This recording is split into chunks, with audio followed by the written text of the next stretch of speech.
Give me the thumbs up whenever on. We're good? And it's exactly 7 o'clock, so we'll call our meeting to order. Just before we get into the gist of the whole meeting here tonight, I would ask that council and our guests, if they so wish, will bow our heads and have a moment of reflection.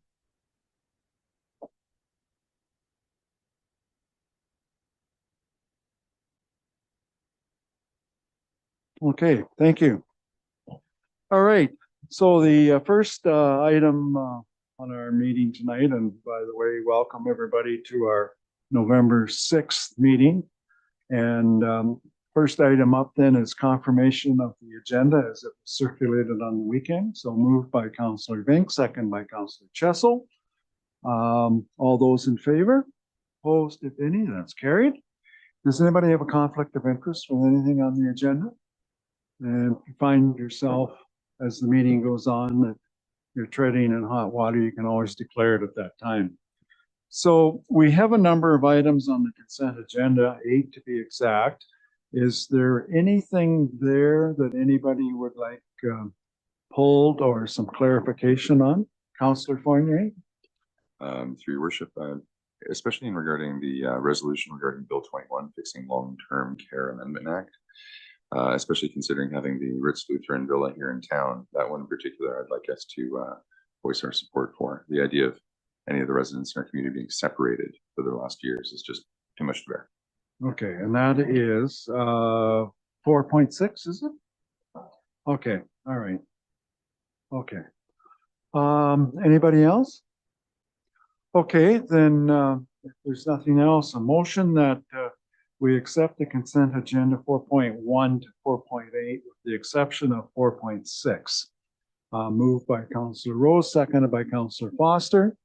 All those in favor? Opposed, if any? That's carried. All right, and now 4.6 with regards to the resolution from North Perth, Bill 21, Fixing Long-Term Care Amendment. So you want to move it or do you want to explain a little bit more? Like the resolution is kind of self-explanatory, but through your worship again, the resolution is fairly self-explanatory. I just want West Perth to support on this particular item, definitely support it rather than just the as the massive consent agenda. Sure. Yeah. Okay. Do you want to move that then? Okay, moved by Councillor Fournier. Do we have a seconder for that?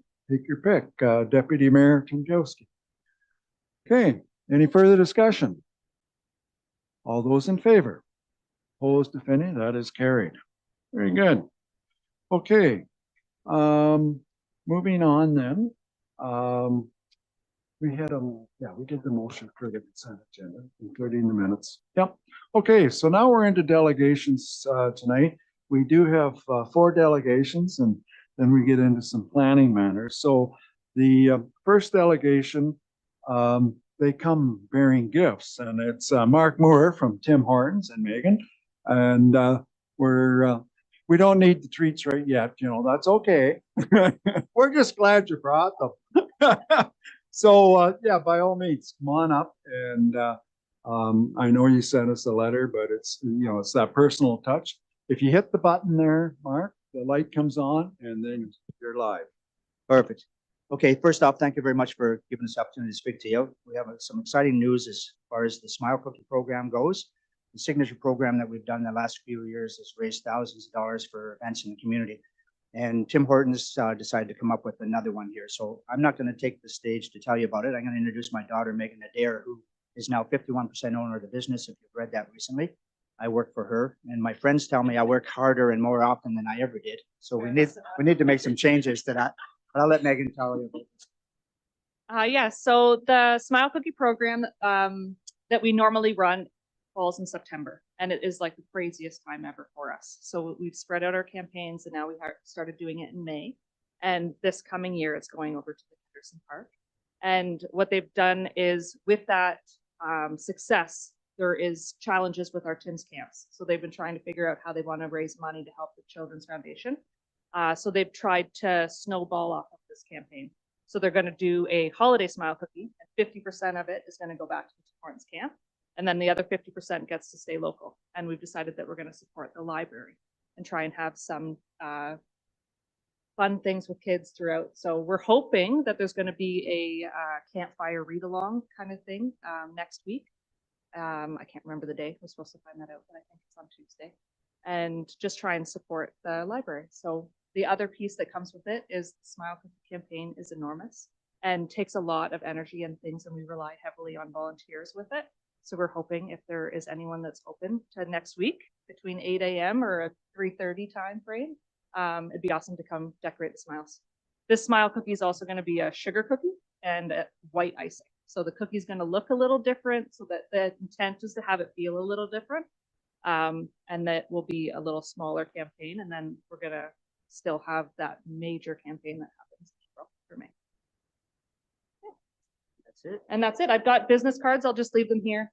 My number's on there if you're interested.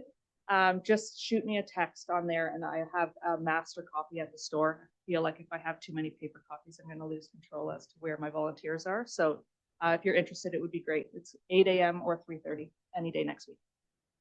Okay. 2-hour shifts. Oh, yeah. Runs. And the last thing is just that there is going to be at the store at the back of one of the machines, all the team members are going to know the sign up sheet is going to be there. That's how we keep track. So if you're ever in the store and you realize, hey, I've got a couple hours tomorrow, you can ask if there's a spot available. And so we fill it up with volunteers from the facility that we donate the money to, as well as anybody local as well. So I know a lot of you have already done a lot of Smile Cookies. I think Mr. McKenzie, we've done some training with you over the years. No. Started off with some pretty funny looking cookies, if I remember correctly. But we appreciate that, and we look forward to the future with this program. Thank you for your time. Good. Any questions for either one of the people here about the Smile Cookie? Rich, you're putting your hand up to volunteer. No. Okay, thank you very much. Okay. All right, our next delegation is certainly no stranger to West Perth. We have Hannah Khan in her new role, and she's here to talk about the resiliency and stewardship as her, well, it's a resiliency and stewardship coordinator with Perth County. So Hannah, the floor is yours. Thank you, Your Worship. Good evening, Council. Yes, I'm coming to you tonight in my new role as the Resiliency and Stewardship Coordinator for the County of Perth. So thank you for having me. I'm here tonight to talk to you about the Perth County Electric Pathway, which is a program that I started running here, but it's blossomed across Perth County for electric vehicle charging infrastructure.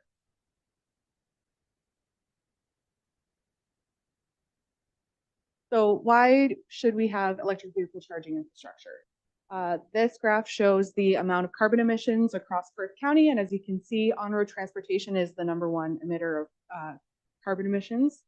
So that's why it's very important for us to focus on.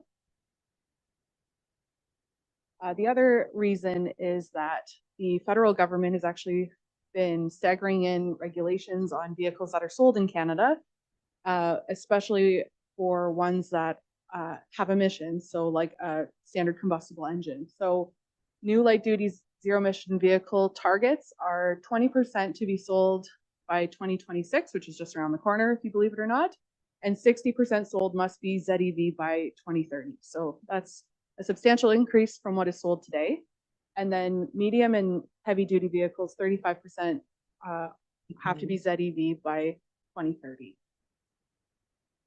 So we have actually been working on a regional strategy with 5 other counties in Southwestern Ontario on a project called Rural Recharge. And this is a Southwestern Ontario partnership for level 3 charging infrastructure. And it ranges from Bruce, Grey, Huron, Perth, and Wellington counties.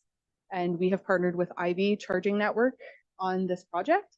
But through that research we did, we've also identified that there's a significant gap in charging infrastructure for level 2 chargers in Perth County. So we need level 3 chargers and level 2 chargers across Perth County. So we partnered with CEA to tender a third-party partner to deliver level 2s. And that is what I'm calling the Perth County Electric Pathway.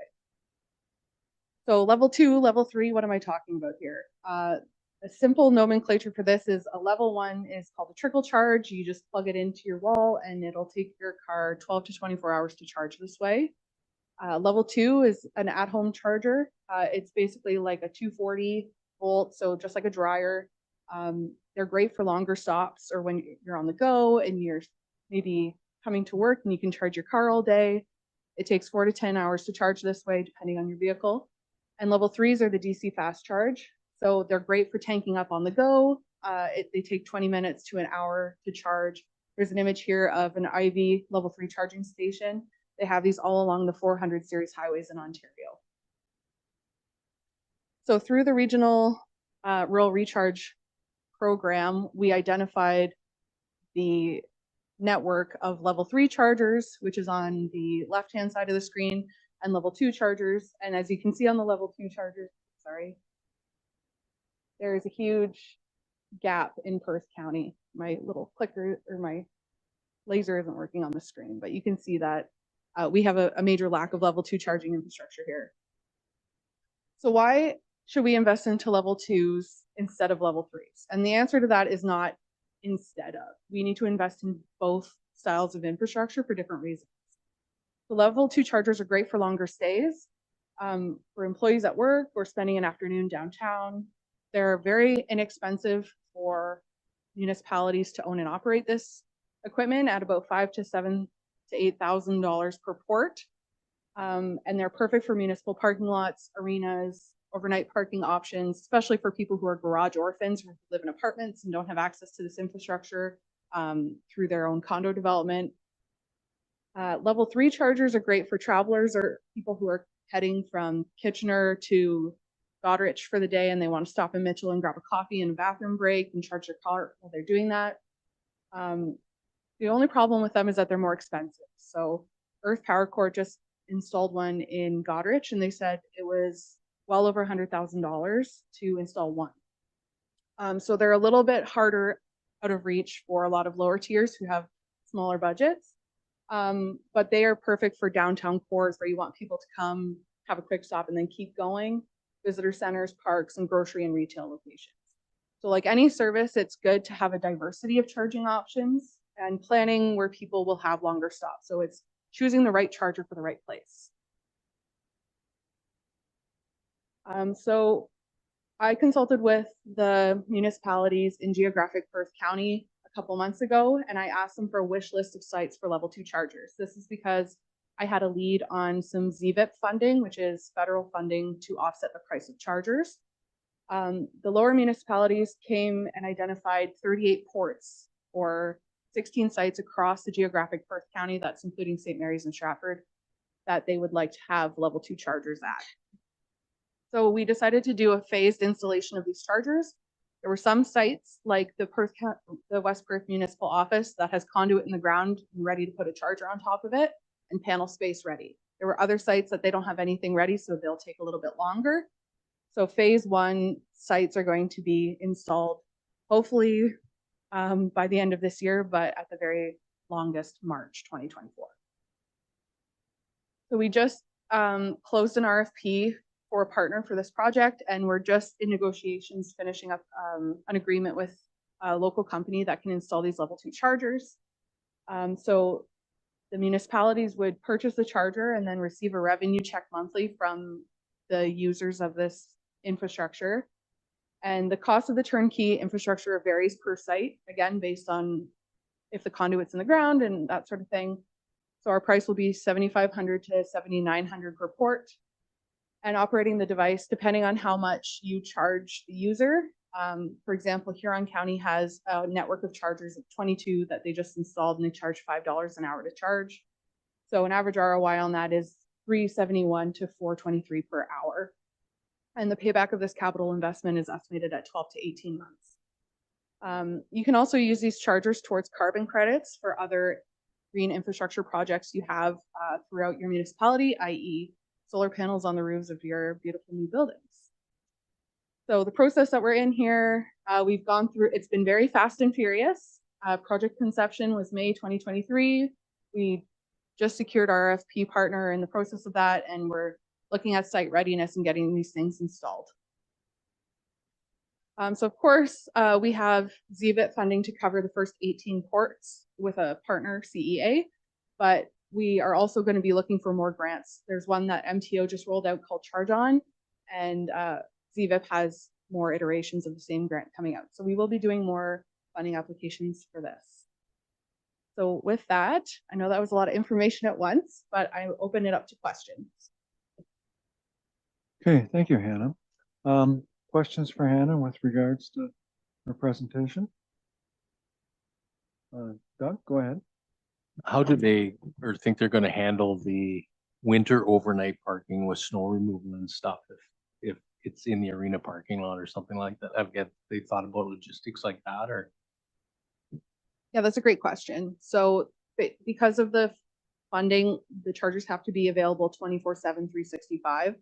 So it's harder, it might be harder for snow removal, but where we've chosen to put the chargers in West Perth will hopefully negate that. But it might be a concern moving forward depending on how many charging banks we put in. Councillor Foster? Where are the sites in West Perth? I was hoping someone would ask. Thank you. Yes, so there's going to be some in the back of the municipal office parking lot. There's going to be some in the front parking lot, and then there's going to be some at Ketterson Park. Anybody else? Deputy Mayor? Thanks, Your Worship. Hannah, you mentioned the first, I'll call it the first iteration, the first rollout. There'd be 16 sites and 32 ports across the county, including Stratford and St. Mary's. So I guess I was curious to know more about the second iteration or the second wave. What's the timeline? Like how long before the second wave of site locating or site location, and then I guess funding application takes place? Yeah, so the rural recharge project, which is that regional strategy, is still implementing their level 3 chargers, which those are one in West Perth, which we're hoping to have at the Cenotaph, and one in North Perth in Listowel. So that'll cover level 3s, but we want to apply for more level 3s through this Charge On program. And then with this Perth County Electric Pathway, the first phase, West Perth is getting 8 ports, and North Perth is getting chargers, and St. Mary's is getting chargers. And then the rest of the partners will be getting chargers in phase 2, which will hopefully be before December 2024. And then with the Charge On program, we can also apply for level 3 chargers. So I know the North Perth Council is very hungry for level 3s. So the great thing about the Charge On funding program is that you apply to the program site by site. So if you wanted to put a level 3 at Ketterson Park, I wouldn't have to wait for North Perth to come in on a partnership. I can just submit each site as a separate grant opportunity. Anybody else? Nicholas, go ahead. Through you, Your Worship. Hannah, you mentioned these 3 sites in West Perth. And so is the ZVIP funding covering all 3 of those sites? Yeah, so with the ZVIP funding for this phase 1 round, it will cover all of West Perth's ports, up to 50%. And then, so is West Perth or the county responsible for the other 50%? So West Perth is prepared to pay for the other 50% of the ports. This has been a project that we've wanted to do for a number of years, and it's just been put off because we've been waiting for ZVIP funding. And so now we have ZVIP funding that's been dropped in our lap. And if we wait to take it, then we'll have to go through a whole nother grant application, which could take a year or 2. So if I may follow up, Walter, so that you had explained maybe 7 or 8 ports here in West Perth times $7,500. So half we would be responsible for half of that cost? Yes, Yeah. correct. And then it would be up to us to set a price that we would charge at each of these ports. So you mentioned payback over 12 to 18 months. How do you plan, or how does Huron, use Huron County as an example at $5? How do they compete at $5 an hour when there's a free option right beside in Suncoast, as an example. So wouldn't the EV user always choose the free option first, and nobody would ever pay for that? And the only way to charge $5, you also need somebody to be connected at that to make a profit. So I pulled some numbers over the last year of at our charging station, the Earth charging station here. There was 149 sessions that were charged at these 2-port chargers in the last year. So you can imagine there's a lot of opportunity left still to use there at $3. So if you had your choice between a $5 port, a $3 port, or a free port, wouldn't you always choose the free version here in town or in Huron County? You make a great point. So there's definitely a consideration needed for a market analysis of what other charges in the area are charging. But at the end of the day, people are going to go for the most convenient option. So if I am in my electric SUV and I have 2 kids and one with a hockey bag, I don't want to have to park all the way downtown and roll my hockey bag all the way to the arena to charge my car while my kid's playing on the ice. We want to just plug into the charger that's closest. If it costs me an extra $2 an hour, the convenience is worth it. So this is the perfect idea about the right charger for the right place. So I do think it's important that each lower tier does a market analysis on what the competitors will be charging per hour for their charge. But I don't think that it is necessarily the make or break for whether that charger will be successful. And then lastly, so it's up to us to do a market analysis business case to see if we can afford the chargers, or will that be something that Perth County would help support us? So at this time, the agreements are just with each lower tier. We've already run the numbers in-house to see if we can make this work for this year, and it has been said we can do it because the ZBIT funding is so, it's like a 50% off coupon. You don't want to just let that expire, right? So the other councils that have gone forward with this phase 1 charger implementation are also on board. And it would right now be at the responsibility of the lower tier to make up the difference of the payment for the infrastructure. But it would also be your choice on how much you charge for the use of that infrastructure for the public. But that being said, because this is across the jurisdiction of geographic Perth County, and because I have been a part of this project since its conception, I cannot see myself separating myself from the marketing of the network. So it would be in West Perth's best interest to be a part of this partnership.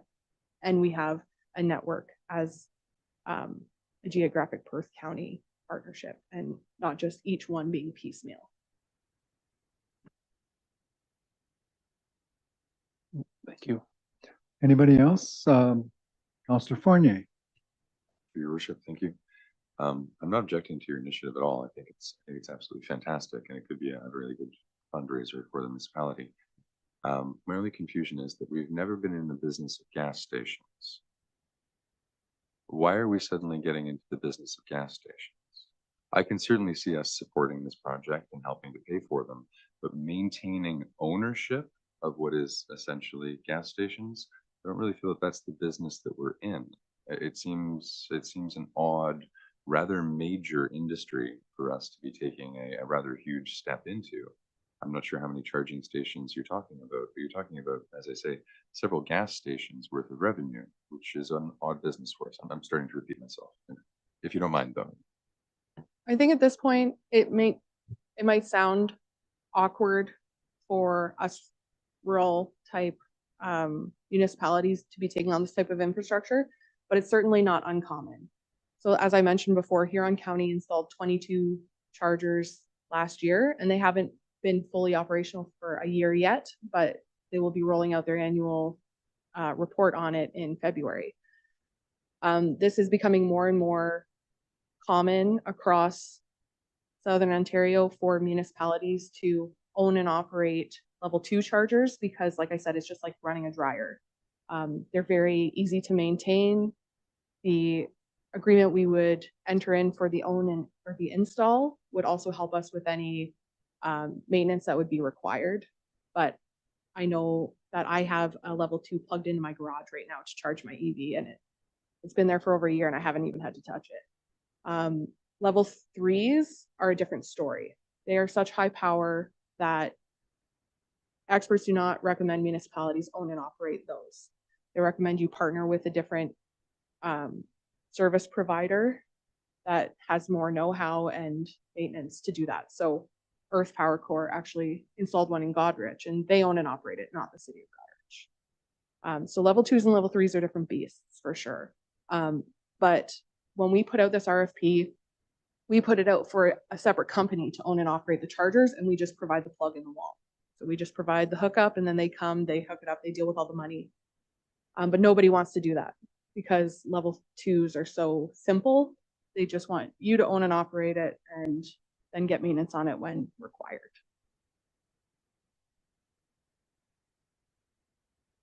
Councillor Foster? What's the funding the MTO was offering? Like, is that a percentage based or just upfront amount? How's that one work? So with that one, it's fairly wide open for what you can apply for. You can apply for level 2s and level 3s, a partnership of both of those. There are some nuances, but I think the maximum you can get for it is about 75% coverage, which is great. But when you're talking about $130,000 level 3 charger, you're still going to be out of pocket 30 grand.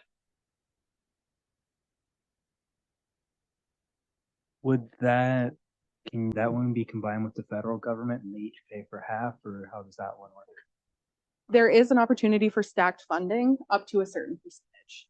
So there isn't, I don't think, a way that you can stack all of them to make your bill zero, as great as that would be.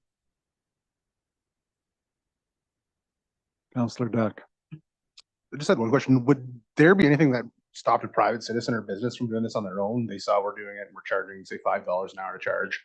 They figured that they can get the funding and then start charging $250 to undercut us and just break even or whatnot. Is there anything preventing them from that, or is it kind of a free market? It's totally a free market, so anyone can do that. The stipulation with the grant funding is that they have to be publicly accessible 24/7.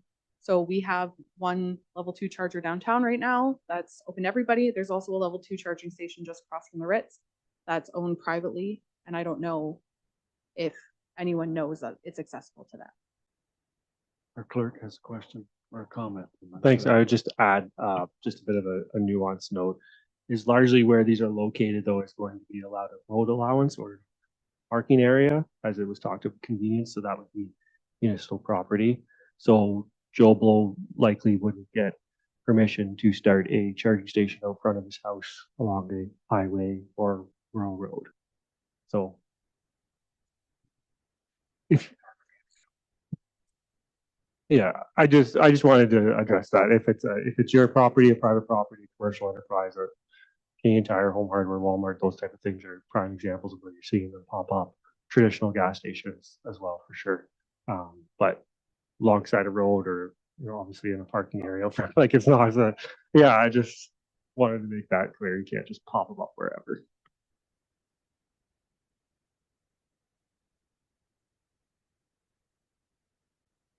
Oh, Nicholas again. Mayor McKenzie, is tonight a night we have to make a decision on this, or will some further information be coming back to council to make a decision? Rick? Through the mayor, the councillor, that we do require, just because of the timing, a decision. So really the decision for us is our share, I believe, is, that the 50% for the 8 is about $30,000, which I think is doable. And certainly that would be transferred, and I would look to the treasurer, but that would probably be funded out of initially out of a reserve. And then any monies that would be coming back in would repay that particular amount. So that's what we had a conversation, I believe. Madam Treasurer, I think that's the conversation we had. Go ahead, Wendy, if you want to comment. No, I was just here if there's any questions on for what reserve or what, there was any other questions. Counselor Rose. Hannah, is there enough demand to put all these extras in, like the ones we are using? Are they at full capacity that that there's enough business to keep the new ones going? Do you have any data on that at all?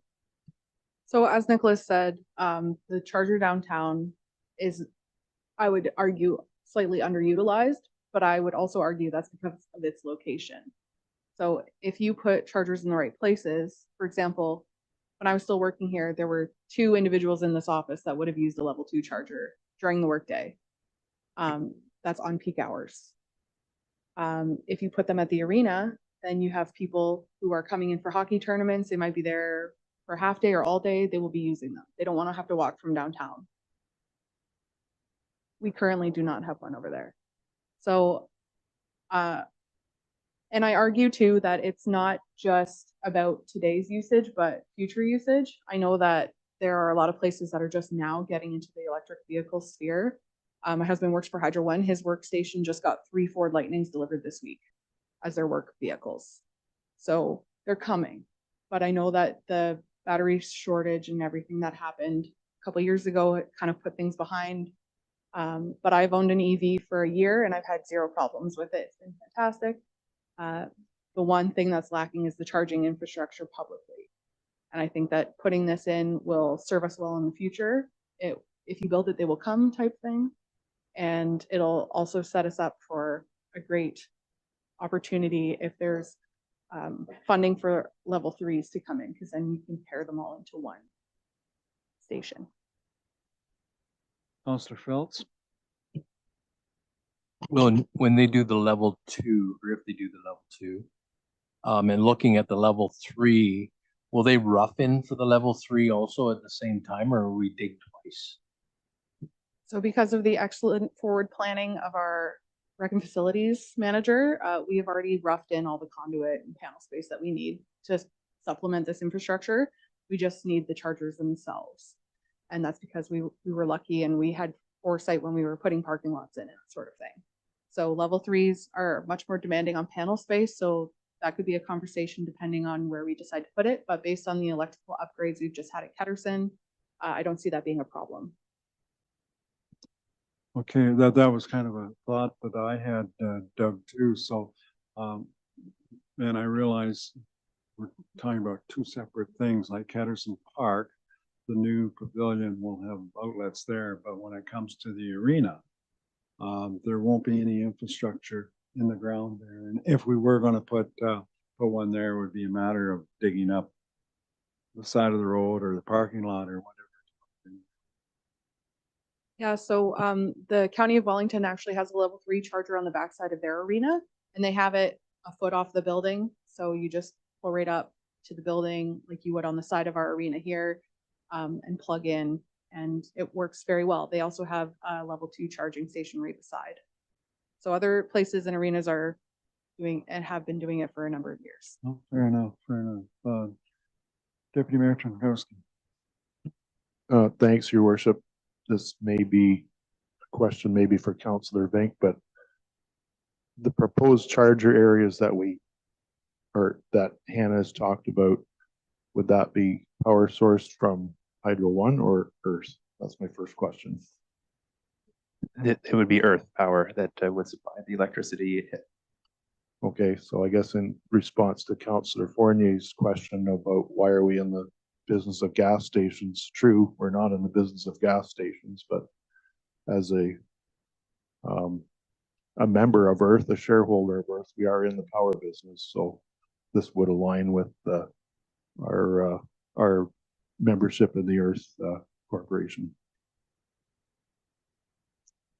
Councillor Rose again. So the level 3 is approximately 150,000, correct? That pays for the unit. Then it's up to us to get phase 3 to that, correct? Which is an addition, could be an additional cost. So the cost of the unit and having the power supplied to the unit would be covered under that 150 cost. Depending on which charging device you use and how many ports it has, the cost varies. But when I asked the person at Earth that I talked to about that charger, they said all in the charger was between 100 and 150,000.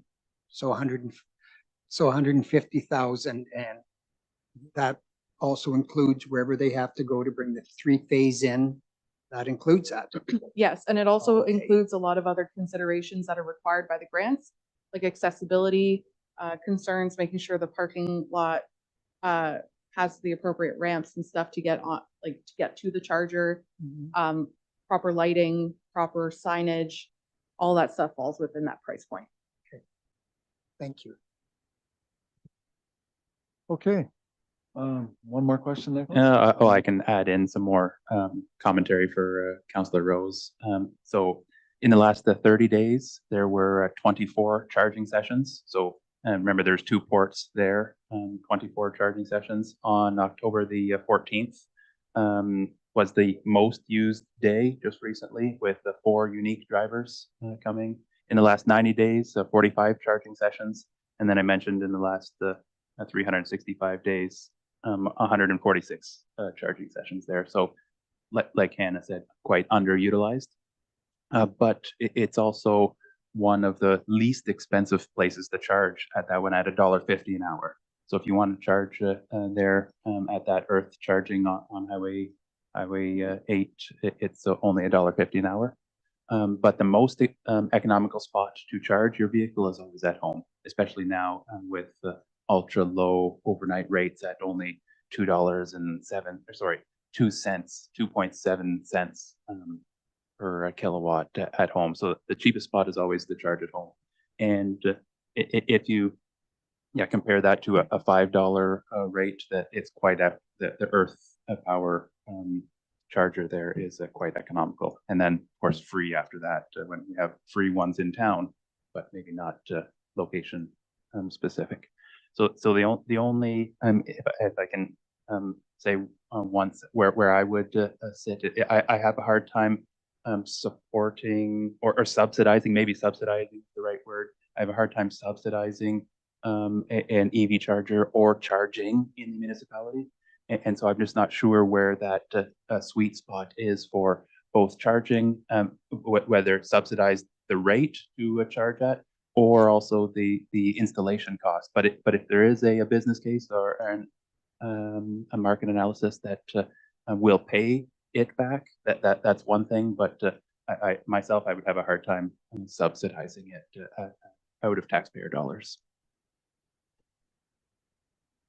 Okay. Any other questions or comments for Hannah at this time? Okay. Thank you very much, Hannah. And certainly we'll have a little further discussion on this I think later on. So, okay. Thank you very much. All right. Moving on, our next delegation is Jean Ann Gall and Lisa McDougall. They are from Perth Care for Kids, and they've been here before, but it was 4 years ago, and time flies. So welcome, and the floor is yours. Thank you so much, Mayor Mackenzie. And yes, I looked back and it was 2019, so just a year before COVID. And I know a lot of organizations and councils went to virtual. So I just want to first congratulate you all on this beautiful building. It's absolutely lovely, and we're quite excited to be a part of. We're neighbors, as you know. Perth Care for Kids is just down the street. And I want to thank Dan for connecting us, Dan Hobson, and all of you for allowing us to have this opportunity to present. With me is Lisa McDougall, and Lisa is the lead for our early on programs, which we cover all of West Perth, Perth East, and Perth South with the early on programs. And our intent tonight really is just really awareness and bringing you up to date on what's happening with Perth Care for Kids, and sort of a general what's happening in the childcare world, which I'm sure all of you have heard through social media and such. So we'll get right to our presentation. And again, for a lot of you, I know that some of you actually use our programs as parents and grandparents, and I hazard a guess that there might be members here that actually attended Birth Care for Kids. And the reason I say that is because I wasn't trying to look at it, is because I also have members on my board that are students as well. So it's kind of a full circle. I'd like not to say that that's how old I am, but I've been around for quite a number of years, as has Birth Care for Kids. We've been around for 34 years. Certainly we've grown tremendously over the years. You can certainly see that we started out quite small, but now have a $2.4 million budget and 50 staff. And again, we've had a lot of sort of changes, and we anticipate a lot more changes as well. I think you will always see growth as long as you've got staff like Lisa and many others that are very, very passionate about trying to help families in West Perth and Perth East, Perth South, and also Stratford with our early on as well. So we did serve 1,400 children last year. And again, we did, it was a year of change for us because the Canada-wide Early Learning Childcare Plan was introduced. And that was a federal plan to ensure that childcare was more affordable for families. And I'll get into that a little bit later.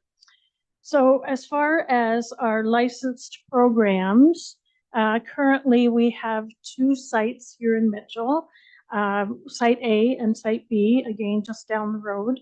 One is licensed for 67 and the other is for 73 spaces. We have before and after school at our Upper Thames Elementary School, and we offered a half-day program, nursery school program at the Site A as well. In total, we have 344 licensed spaces with all those sites that I had mentioned to you. And again, we provide care from infants right through to 12 years of age. In addition to that, we do offer Milverton programs. And again, though that is in the, actually, I have my tech support here with me. That is in the Milverton Public School, and again, offering a half-day program and before and after school program as well. So the data related to our programs, currently we have 230 children using the programs in Site A, B, and Upper Thames as well. We're about 75 on average, about 75% capacity. So there are certainly days where we're 100% capacity, but there are days when we are lower. Part of that is because we do accept part-time care. So we try to accommodate shift work, professions that are in nursing that do overnight shifts and then need care during the day. Some only work 2 days a week, 3 days a week. So we try to really balance all of that, as well as seasonal care for our rural community, which was really the roots of Birth Care for Kids when we first started. And so balancing all of those part-time, the benefit of it is that we can serve more families. The sort of disadvantage is that there are days when we may be a little bit lower because of just the way the schedules work. And certainly our childcare coordinators have a huge job to try to balance the part-time to full-time equivalent spaces as well. We have a wait list, as you can see, of 576 in total. Now I caution when I say that because some of those on the wait list, that goes right in through to 2028. So families, especially those that just find out that they're pregnant, get their names on the wait list immediately. We usually what we find and have found for the last probably, I'm going to say at least 5 to 7 years, maybe longer, infant, because we're at a premium. So we only have 10 spaces, actually 20 now with Site B. So we have 182 infants on the wait list. And typically those infants are toddlers or preschoolers before they get in to our center, unfortunately. And then toddlers, which is at 18 months to 30 months, there's 112 on the wait list as well. One of our challenges, when I mentioned about the infants and it being at a premium, with us opening Site B, certainly we noticed it, especially after COVID, as many sectors did, was the recruitment of staff, the shortage of staff. And again, I'll touch on that a little bit later as well. So yeah, an infant is usually waiting 2 to 3 years to get on. Some of our school age are waiting that long as well. The school age wait list is 126 for JKSK and 58 for the school age. Again, keeping in mind, as I had one of the coordinators break that down, some of that runs into the 2028 year. So we know that an infant that knows they're going to need before and after school are putting their names on the wait list in preparation to get in. We do find that families will take whatever they can get. We have very many families that are desperate to take whatever, so they will take 1 or 2 days, whatever we can offer, and then they balance that with grandparents' day or a neighbor helping out or family member helping out as well. So again, I mentioned about the Milverton program, and we weren't going to focus so much, but other than to make you aware that we do offer the half day and before and after with Milverton, and currently offer to 34 children with a wait list of 66 on that wait list. So the breakdown as far as number of children using care, so we do have a higher percentage living right in the town of Mitchell, 66%. And then we have many families on the outskirts or throughout many villages and so on outside of Mitchell. So Staffa, Gads Hill, Bornholm, St. Paul's, Bruner, Woodham, Sebringville, Seaforth, Dublin, Fullerton are just a few that I have the girls identify where families are traveling from to come to get care. As well, we, as I mentioned, we do part-time and full-time. So about 46% of our care are utilized by part-time children, and then 54% by full-time care. I will mention too that we're one of very few operators in Perth County that have that flexibility to support that part-time. A lot of them are now moving to mandatory full-time care that parents have to book and pay for the full-time care, which doesn't leave any options for those that are doing that part-time work and shift work. And sometimes it's just an emergency that they really need care, and we happen to have the space to help that family out. We currently have, as I mentioned, 50 staff, about half living in the town of Mitchell and the remainder outside of Mitchell, and one that's actually outside of county. So with the Canada-wide early learning in 2022, as you know, the federal government announced the Canada-wide early learning plan, and it was up to each province to sign the agreement in order to receive the funding and move forward. And Ontario was one of the last provinces to sign off. However, they did sign off, and in last November 2022, Perth Care for Kids signed an agreement with the City of Stratford to be involved with the Canada-wide early learning plan. The whole focus was to ensure that childcare is affordable to families, and that there would be increased childcare spaces. So there was a number of spaces that were announced, and in the province of Ontario, it was to increase by 86,000 spaces. And capital funding was provided. And some of that is starting to roll out now. And so in March of 2022, as part of the agreement, Perth Care for Kids had to freeze their parent fees. And so what this slide depicts is on the left is what we were at when we were charging families the full fees.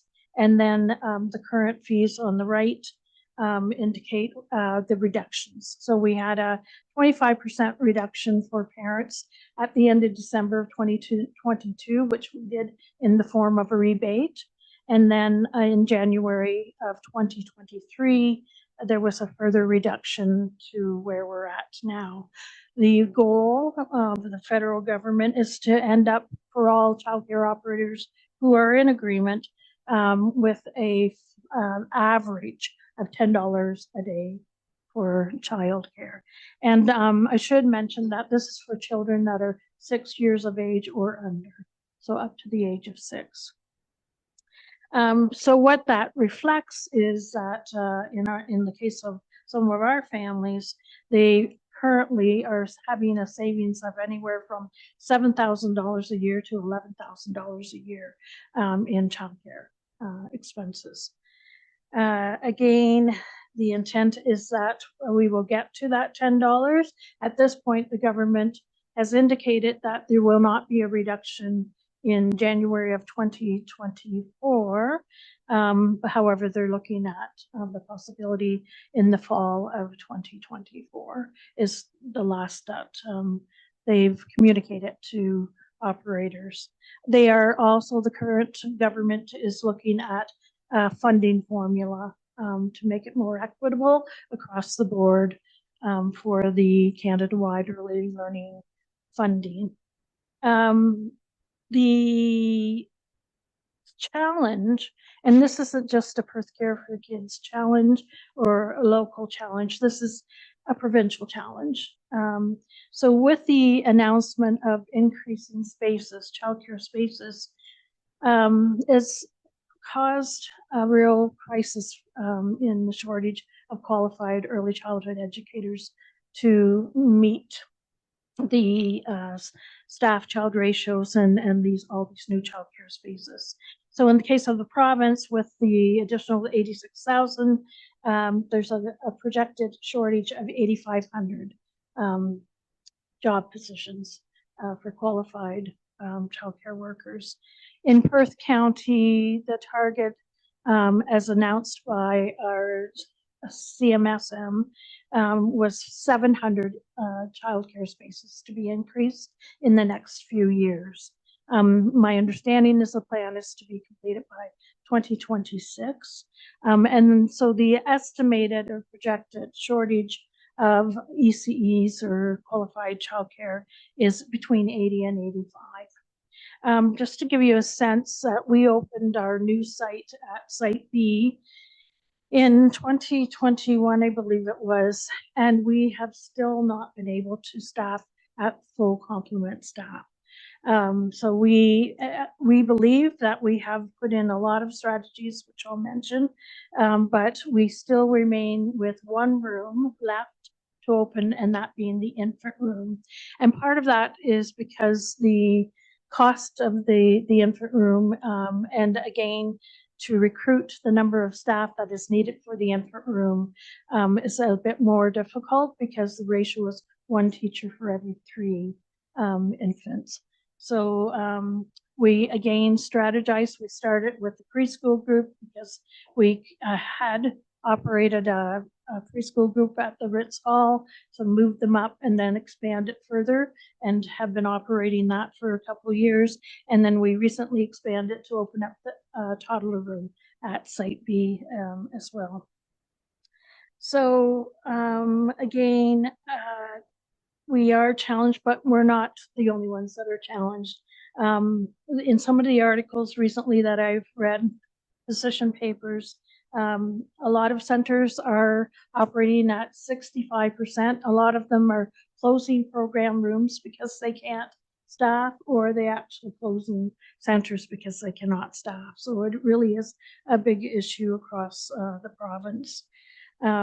In the GTA, the YMCA, for example, they have license for 35,000 spaces, and they currently have 16,000 enrolled. And again, it has to do with staffing. They need 3,000 more staff in order to go to full capacity. So again, our biggest challenge is the recruitment. We currently have 25 qualified staff, 25 non-qualified. We still need 5 to recruit for the infant room at Site B. I provided you with the average hourly rate. The provincial government did set a wage floor, and that wage floor starts at $19 an hour for a qualified staff.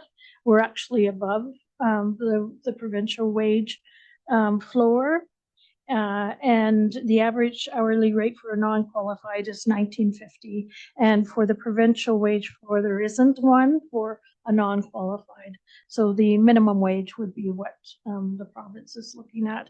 We pay the $19.50. We believe that we have made some really good strides in the increase in hourly rates.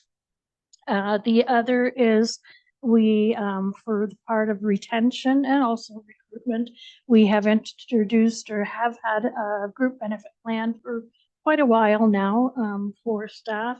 And this January, we will be introducing a staff group, our RSP. And those were all strategies that were in this position paper recommended by groups like the Ontario Coalition for Childcare and the Association for Early Childhood Educators to help to support the sector and bring some solidarity so that we're not losing these ECEs.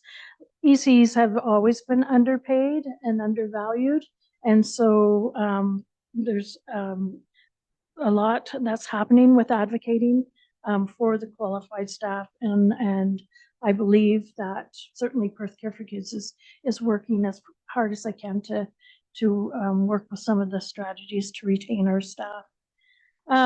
So then the other piece as far as strategies is to try to provide or recruit more people into the EC field and to provide that early childhood education to those that are interested in the field and or have been working in the field, but never had the opportunity to follow through with that education piece. So the City of Stratford recently announced a fast track partnership with Conestoga College, and they will be supporting locally operators for those staff that are not qualified or not do not have their ECE, to do this fast track and to provide funding to support that. We have been doing that for the last few years as far as supporting our staff who have been working on their apprenticeship. And again, there's some government funds to support that to them individually. And we have been providing the time and the staff mentoring and such. So we actually have 10 staff currently that are working on their apprenticeship, and 6 more that have signed up for the fast track. So again, we're doing all we can to continue to strive towards more qualified staff. At that, I'm going to turn it over to Lisa to talk about our early. Just briefly, early on programs do fall under the Ministry of Education. So I do believe that we've seen in this rural area how we're able to support the families, the parents and the children in their play opportunities and their ability to connect with their neighbors, with their friends, and have that support on their parenting journey. So the early on programs that we offer specifically in this area, on the left-hand side, you see our main focus of programs. So we do focus on the drop-in, play and learn. So trying to make ourselves as available as possible to as many families. On the right-hand side are the main areas that we serve. So we consider Mitchell, Milverton, and Sebringville our main locations at this time. That means we give them one weekly play and learn. The goal is definitely more, and again, staffing plays into that. So the smaller hamlets, we go into them as often as possible. Often we hear from caregivers, parents that don't have access to a vehicle, and we'll strategize to put ourselves in those smaller areas. Examples of rotations there might be a 4 to 8 week session, or choosing 2 or 3 little hamlets and serving them bi-weekly over the course of 4 to 6 months. So this slide depicts our data. So 2022 was a bit of a slow start for us. We were heavily impacted by the closures. So we did have to manually track, and as such, all of our data is grouped together with our Stratford programs as well. You can see down at the bottom, West Perth, Perth East, and Perth South. Again, with the limited number of programs that I was able to offer at that time, we did choose to group our data. Going forward, we'll definitely have more specific data for the West Perth families, but I would like to think that we made a pretty good impact. So we are a mobile outreach program. That means we have no permanent space. So we rely on community partners and our trusty van to get us to as many locations as we can. So that means we are constantly setting up and taking down what we believe is a quality play environment, trying to welcome in as many families as possible. So in the spring of 2023, we were invited by the Upper Thames River Conservation Authority for their Perth Children's Water Festival. So this was our first main event since 2019. So really nice to get that under our belt again, renew some confidence in doing these community outreach programs that help us expand our reach and let more families in this area know what Early On can bring to them. So yes, and that partnership includes certainly recreation center here in the library. So kudos to them. We really have great relationships, and thank you to the municipality for sharing the wealth of the staff resources and being able to partner. Moving forward, so what's next for Perth Care for Kids? We know that we have been earmarked or flagged as a potential operator of a new child care center in Milverton. And that's for a family grouping as well as preschool. Again, it's going to be it's determined in the next little while by the city of Stratford, but at this point they have earmarked us as the operator. Again, our challenge will still be staffing. We do feel that we have an anchor staff of 4, but we will need another 6 staff in order to operate at full capacity.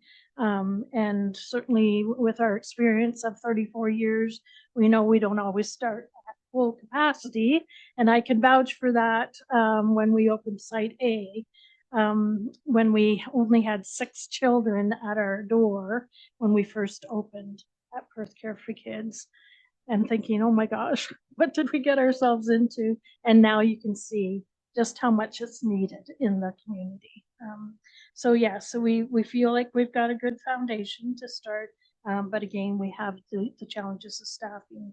We know that we need more childcare spaces. We hear the desperate stories from families. So we know that we need it, and we're doing all that we can. At this point, it doesn't appear that anything further as far as capital dollars in a new building, further new building, has been flagged for West Perth at this time. Certainly, we still have the Site B to build the infant room. And again, I think with our strategies of recruitment, we have space that we can do a bit more with school age as well. But we welcome whatever partnership the municipality thinks that might be helpful, or certainly if you want to talk about further, we welcome coming to a table and just doing some brainstorming and trying to figure out how we can help the families. The contacts, those are all our contacts. And again, just thank you again for the opportunity. We welcome any future meetings, any ideas, support strategies that we can do together to help more families. Okay, thank you very much for that thorough presentation. Anybody questions? Yes, I know you're an offspring of what happened. Go ahead, Councillor Foster. I was the youngest one in the building when I was 4 months old in September of 2001. And I was wondering, since we've had $10 a day daycare, if the staffing issues, if that caused staffing issues to get worse, or if they stayed relatively the same as they were before, or how it affected that. Yeah, our wait list did go up once we started to reduce the fees. We're not at the $10 yet, and we anticipate that it will as we keep reducing. So definitely our wait lists have gone up. As far as staffing, no, I think that the staffing has been always challenged, certainly since COVID. I know that something I read recently through the College of ECE was that until ECEs are valued more and paid more, that we will continue to see it. So there's a recommendation of a commission of some sort, provincially or federally, to try to level the pay grid and bring it up to what they're recommending, $30 an hour for qualified staff. So yeah, until that happens, the college is seeing about 5,000 registrants into the membership and losing about 3,500 every year, because ECEs are going to other positions, other jobs, or typically school boards and municipalities that operate directly are unionized and can pay a little. Councillor Duck. With the current number of staff we have now, how many would it take, say, one of the staff left for a municipality job or a school board job, where we would sort of be in a crisis of having too many kids, not enough support workers, licensed or unlicensed, out of curiosity? So are you asking how long it would take us to recruit if we lost somebody to the school board, or? No, like if somebody were to leave, because I believe you said earlier, it would take 6 new employees to open the infant room at Site B. Yeah. So there's obviously, and maybe I'm going to further the number, like one licensed person for say 2 or 3 kids. If one of or 2 of the people you have currently working for you were to leave for somebody else like that, would it jeopardize the number of spots that Perth Care for Kids could then have? And would it be 1 person leaving? Would it 2? Would it, like, how does that work? Right. So it's possible. The Child Care and Early Years Act, so the regulations stipulate that you have to have so many qualified staff in every program room. And in every program room, there's a ratio. So again, if we lost one of our qualified staff, because right now, when it's 50-50, and you can figure it out, we've got 1 qualified staff and then a non-qualified in many of our program rooms. If we lose that qualified and can't replace right away, we could possibly end up closing a program room. You know, again, we've had many different strategies to avoid that. And so far it's been working for us. There are, early on staff that are qualified that we've had to pull in. We pull in supply staff that we're aware of. Some of us will go into program until such time that we can figure out. The good thing is that we have 10 that are apprenticing. So that's going to bring our numbers up as far as qualified staff, which I think will be in a better position then. So if I got that right as well, the apprenticeship is different than the Conestoga program. Conestoga program is something differently. How long approximately does it take from the time you sign up as an apprentice to the time you're now a licensed caregiver? Or I believe we figured it was 3 years. Is that? 3 years. Minimum 3 years. Okay. yeah, with that program, then they can essentially do it quite a bit quicker of time. Is the government or any of the early childhood educator boards advertising that to people, or is it something known that people can go back to school and get that education in a quick period of time and then, in turn, maybe make a little bit more than they're making at a job that they have currently or something like that? Like, is there widespread knowledge or advertisement going on about this program, just out of curiosity? Well, we do internally. I don't know that we've actually done anything externally. The city of Stratford right now, I believe, is trying to stay within the parameters that they set for current operators and getting all of the staff within the current system trained. So I think eventually you'll see more of that marketing.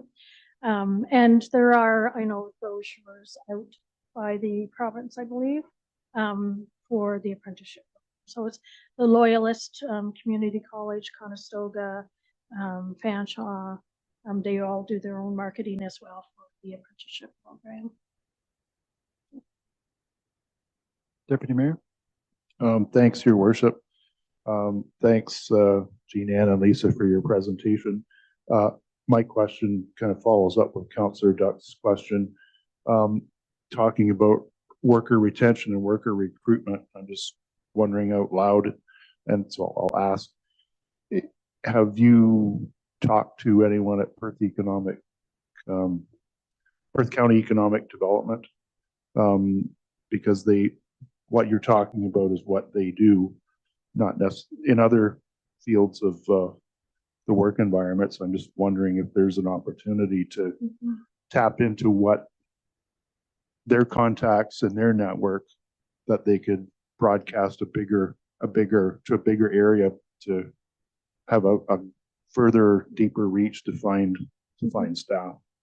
We haven't, and certainly we'd welcome the contact information to do so, and gladly accept that recommendation.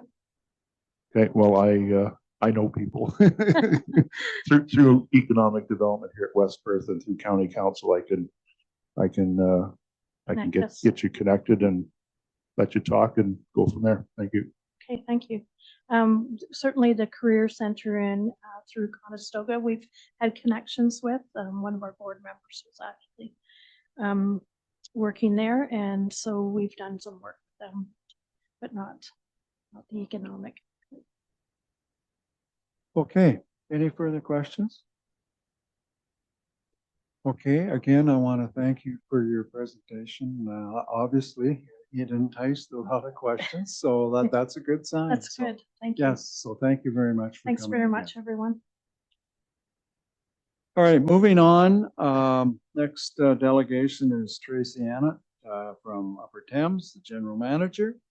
And we're going to talk about municipal cost apportionment agreement. So Tracy, the floor is yours. Yes, thank you, Mayor Mackenzie, and happy to be here tonight to speak to these cost apportioning agreements. Make sure I've got slides moving ahead here. But first, to remind everyone, conservation authorities we've been around for a little while.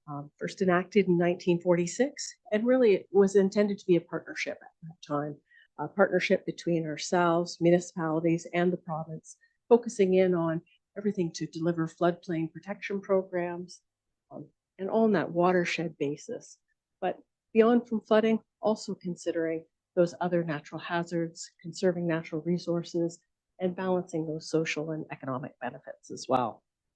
So on that theme of partnerships, the cost apportionment agreements are intended to continue those partnerships with the CAs and our municipalities. So with the Upper Thames, we always deliver a suite of programs that consider what province is now deeming mandatory, those protections of life and property, and to support that safe development, but also delivering those landowner stewardship programs. A lot of times those go hand in hand. You know, what we're doing on the land helps to support and retain floodwaters during those times of high precipitation, but also to provide those natural spaces and recreational opportunities throughout our watershed on our lands. The information that we collect helps to inform science-based decisions. And then, of course, we want to empower our communities and youth through the programs and services that we offer. Again, we focus ourselves on a watershed basis, so a map showing the extent of our watershed here, but also to recognize that it is very unique to be able to provide those services on that watershed, to see those changes in watersheds over time, but recognizing West Perth looks at a municipal boundary, and you also have the Asaba Bayfield and Maitland Valley Conservation Authorities within your jurisdiction as well.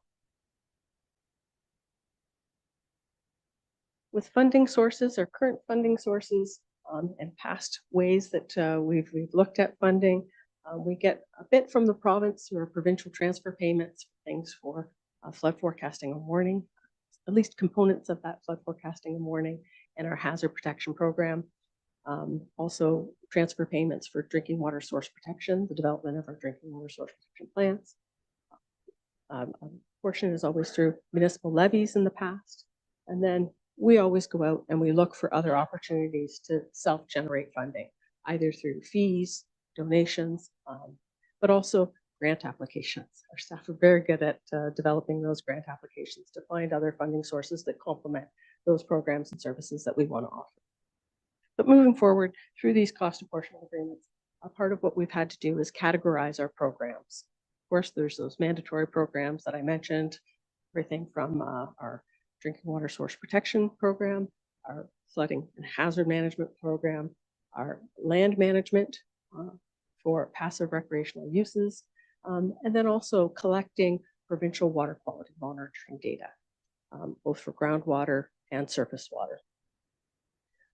When we're dealing with non-mandatory programs, these are the types of programs that we can do on behalf of the municipality. Typically, they have a responsibility to do so, but they rely on our staff for that technical expertise. In West Perth, you're probably familiar with our risk management services that we provide for drinking water source protection, providing those risk management inspectors and risk management officers to go out and develop those risk management plans to implement the Clean Water Act. But when we're talking about cost apportionment agreements, it's that Category 3 program. And that's something that we're looking beyond a municipal boundary, that we're providing on a broader watershed basis.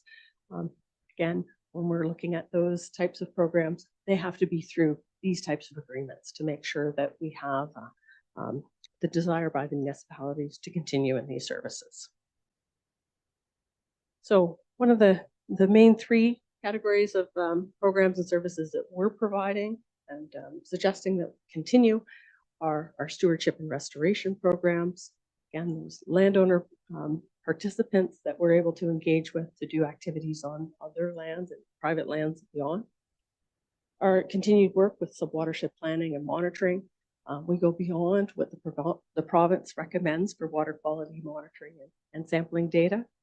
We want to continue to provide that suite. And we publish report cards every 5 years to really understand what's happening in our watershed. And then to continue on with our community outreach and education programs. And that's that in empowering communities and youth. So touch on each one of those with stewardship and restoration, working with those landowners to deliver stewardship services. They can be to improve stream health. They can be for water quality and quantity reasons, and also to increase biodiversity.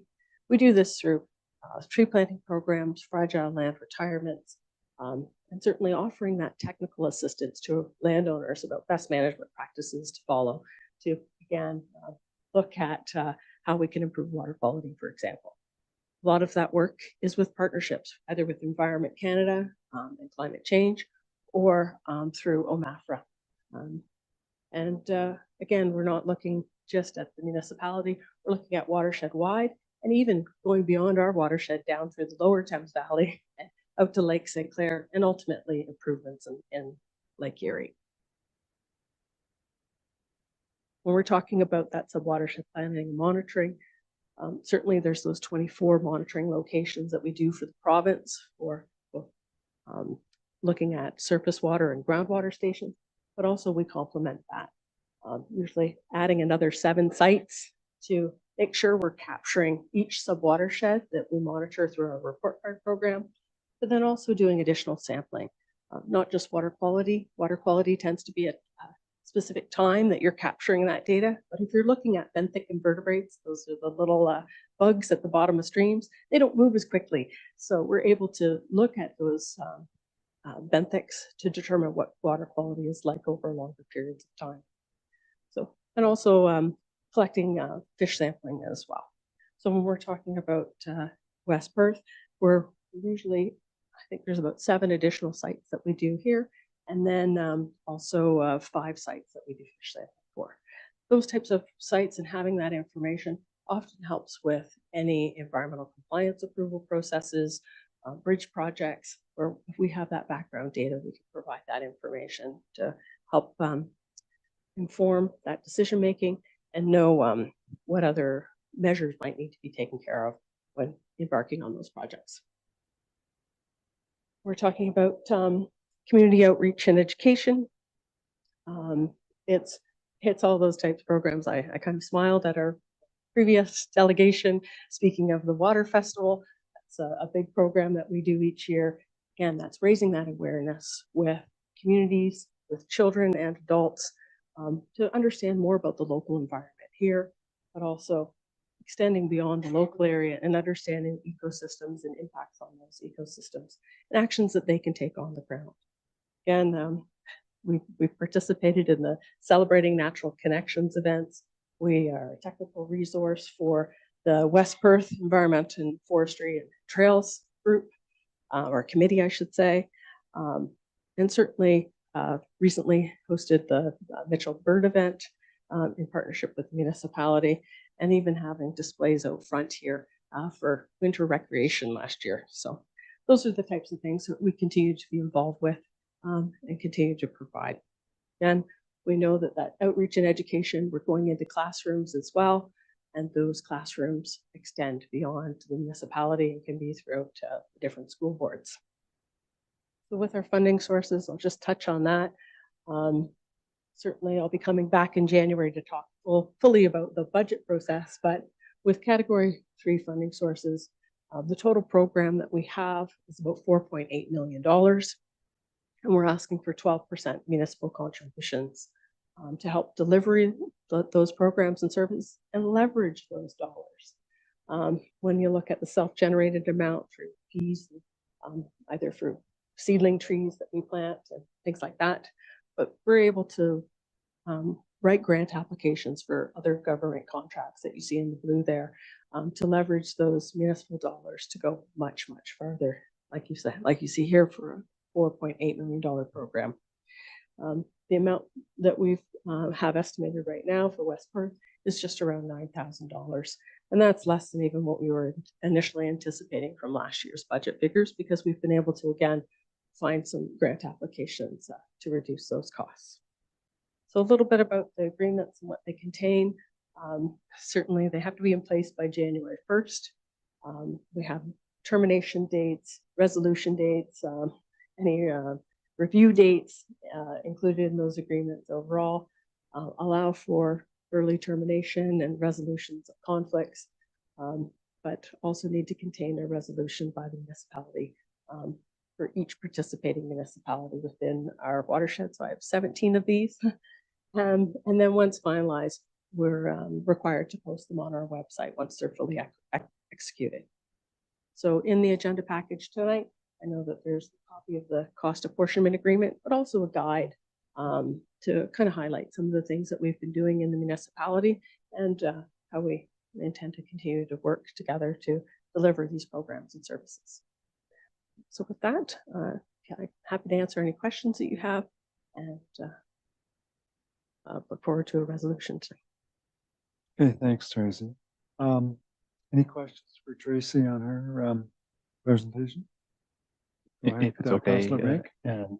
Mayor McKenzie, since you have the guide slide up there, when I read through the guide, I read mentions of City of London, Stratford, St. Mary's, but not once in the West Perth guide did I ever see West Perth mentioned.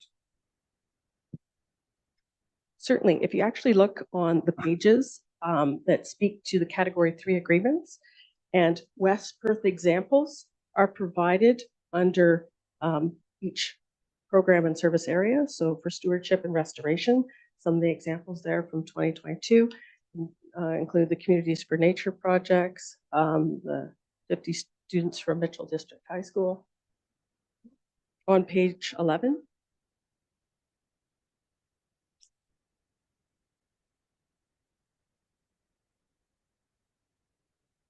I'm with you now. Thank you. okay, and then page 14 speaks to the subwatershed planning and monitoring program, and then quite a lengthy list of West Perth examples on my eyes here, page 13.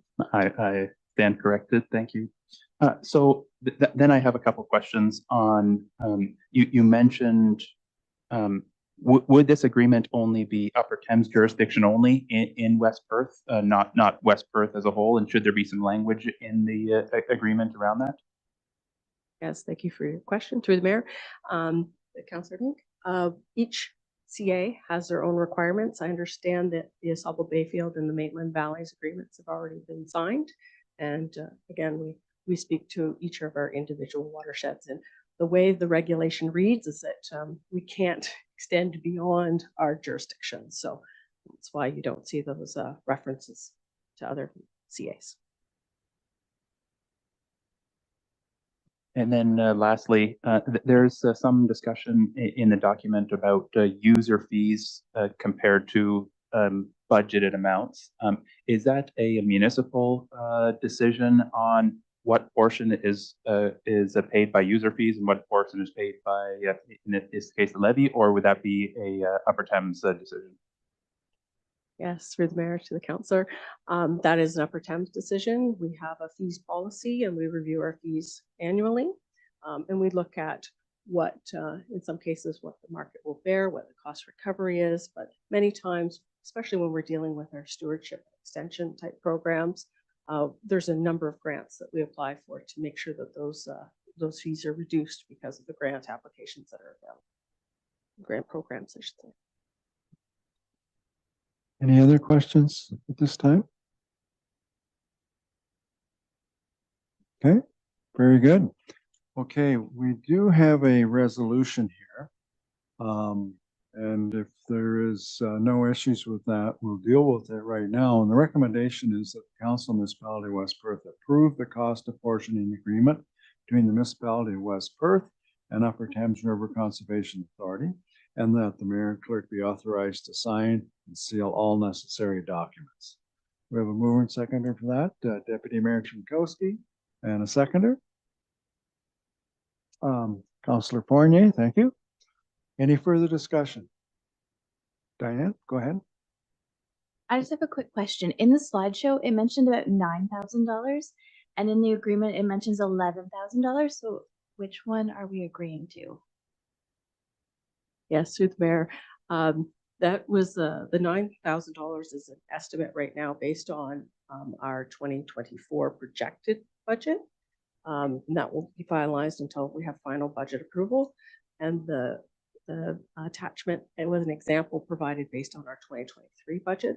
So we were initially estimating a little bit more, and those costs have come down based on some of the grant applications that we have in place, what our forecast is for 2024. Any other questions? Okay, so it's moved and seconded. All those in favor of that recommendation? Opposed, if any? That is carried. Thank you very much. Thank you so much. All right, moving on. We have couple planning items to deal with. The first one is a zoning bylaw amendment, number 08, 2023, with regards to zoning amendment for Dave and Jackie Wiederson. So, Andrea, the floor is yours. You hit a good night when we had lots of delegations.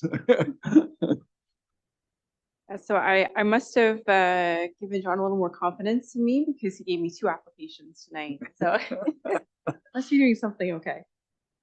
So this first application is an application for zone change, and council may recall the applications for severance were previously before council, and simply see if I can work this. Very simply, the applications to sever were simply to sever the future development lands from the country store property, which I didn't even give you the location. It's located in Bornholm. I'm sure you're all familiar with the country store there. And so the application, the previous severance application severed 2 lots from the country store.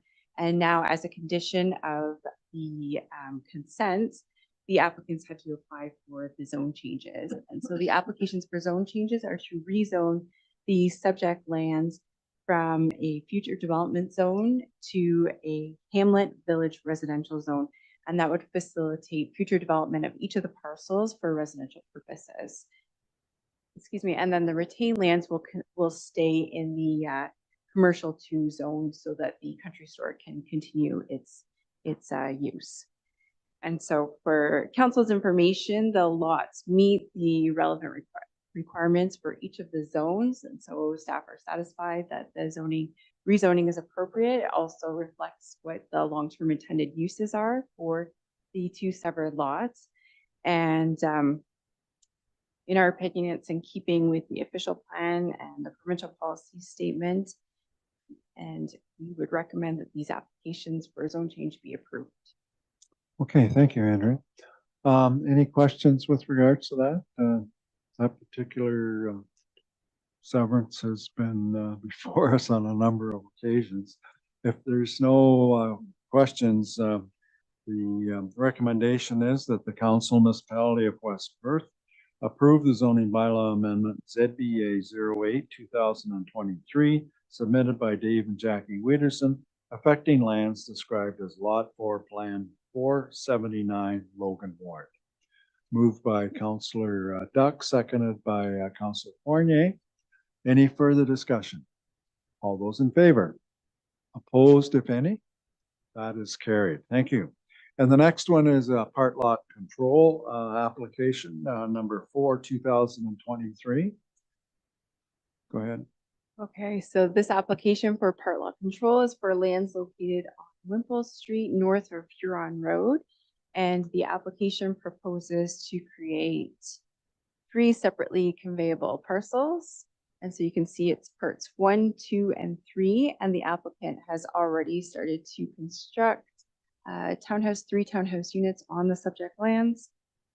And the applicant is also requesting, as you can see, parts 1 and parts 3 will allow for rear yard access to the back of the 3rd part of on lot 2. And so I'm sure council is very familiar with part lot control. This is simply just to make them separately conveyable so that they can each be sold. I believe at this point, one of the parcels has already been tentatively sold. And each of the units, we check to make sure that they meet all of the requirements, the relevant requirements of the zoning bylaw. And so that is, staff are satisfied that each of the units meet the requirements. And it's in keeping with the official plan as well as the zoning bylaw. And so we'd also recommend approval on this one as well. Okay, thank you again, Andrea. Any questions on that? Okay, we do have a recommendation, and it's that Municipality of West Perth approve the application by Beth E. Mullen for the exemption of part lot control on lands described as Plan 477, Lot 2, Registered Plan 44R 5827, Part 3, further described as Parts 1 to 3 on Plan, that should be 1 to 3, right? on Plan 44R 6064 and Parts 1 and 3 on Plan 44R 6065 Mitchell Ward and forwarded to the County of Perth for approval. Moved by Councillor Rose. We have a seconder, Councillor O'Donnell. Any further discussion? All those in favor? Opposed, if any? That's carried. Thank you. Okay, moving on. We have nothing from the building official, nothing from the fire chief. We've dealt with the library. The next item then under operations is the landfill monitoring RFP. What do they say, Rich? We saved the best for last?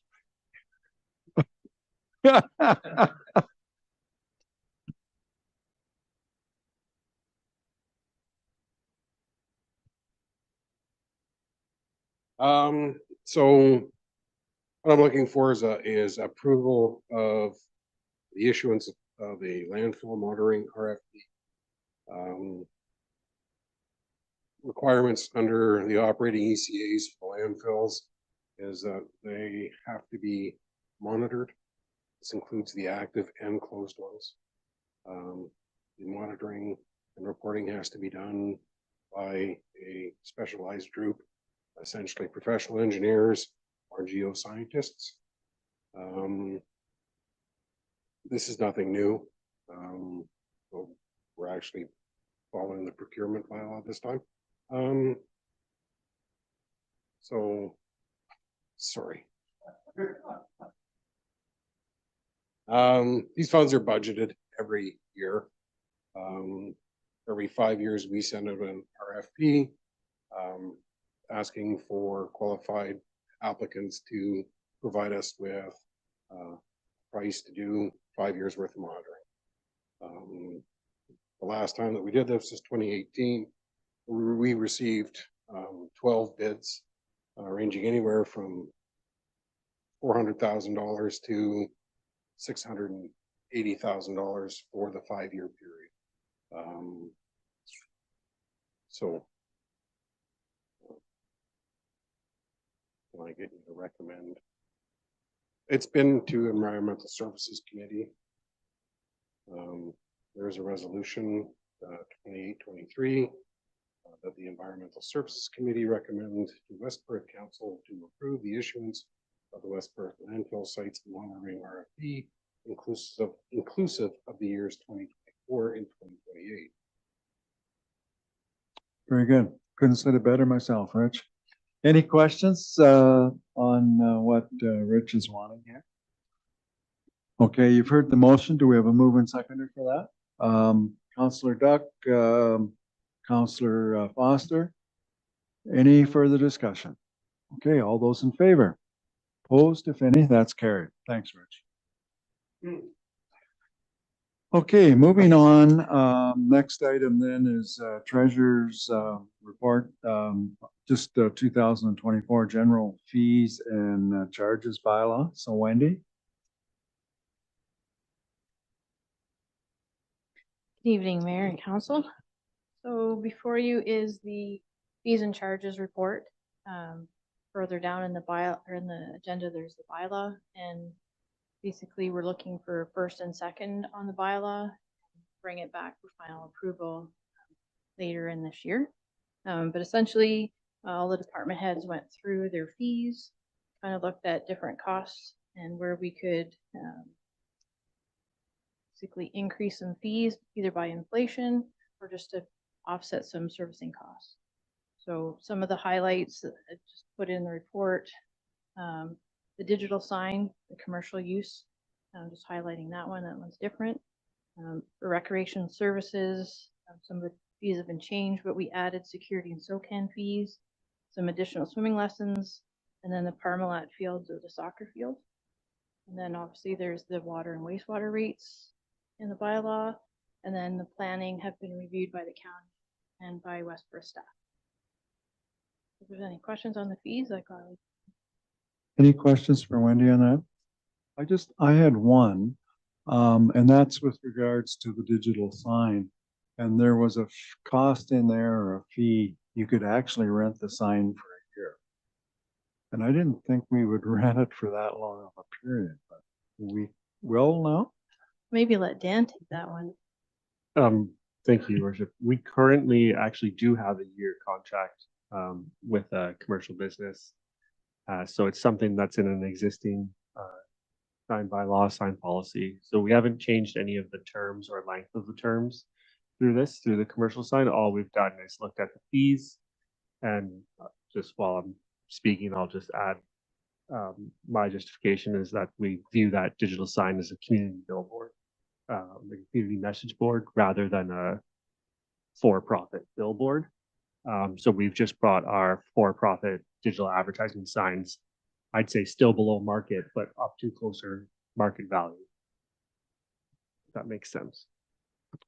Yeah, I don't have a problem long-term rental or lease agreement on a commercial basis, but where you run into some problems sometimes is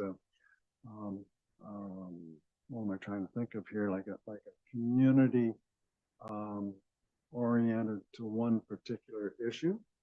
And I think you probably know what I'm talking about, but you know, might be a little reluctant, and I guess we can decide who we want to rent to or not, but you know, I think the request was there at one time, they wanted to rent it for a year. Yeah, thank you again, Your Worship. We do have policy in place, so it would dictate of who we rent to and for what reasons. So if there were some sort of, I guess I'll say some issue or lobbying effort, whether it's toward council or towards another level of government, it's not something we could approve on the sign. It's sorry, I can't quote the policy off my memory, but we have authority over what we put on our sign and what we approve. No, that's good. Very good. Okay, we have a recommendation here, and that unless there's some other questions, sorry, I just kind of hogged that a little bit. Recommendation is that the Council of Municipality of West Perth receive the 2024 General Fees and Charges Bylaw Information Report. We have a mover and seconder for that, Councillor Phelps, Councillor Harold. Any further discussion? All those in favor? Opposed, if any? That's carried. Good. And now we're going to talk about some income from Earth. So this report is pretty heavy as far as content and detail, so I'll try and summarize it as best as I can.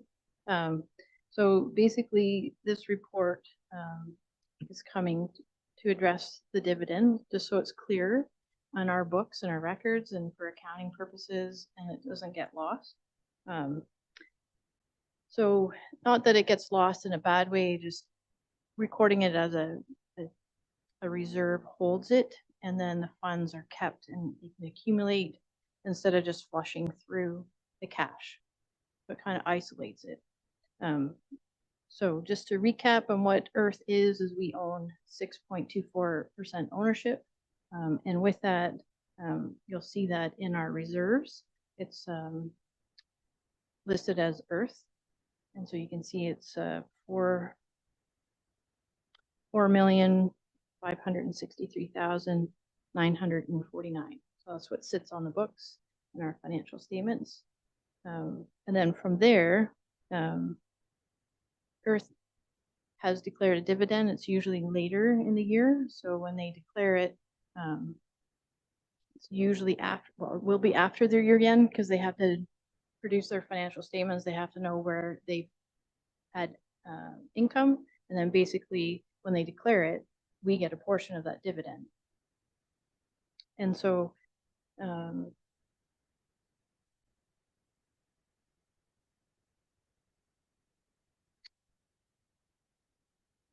then I'm going to talk about the promissory note that's also part of Earth.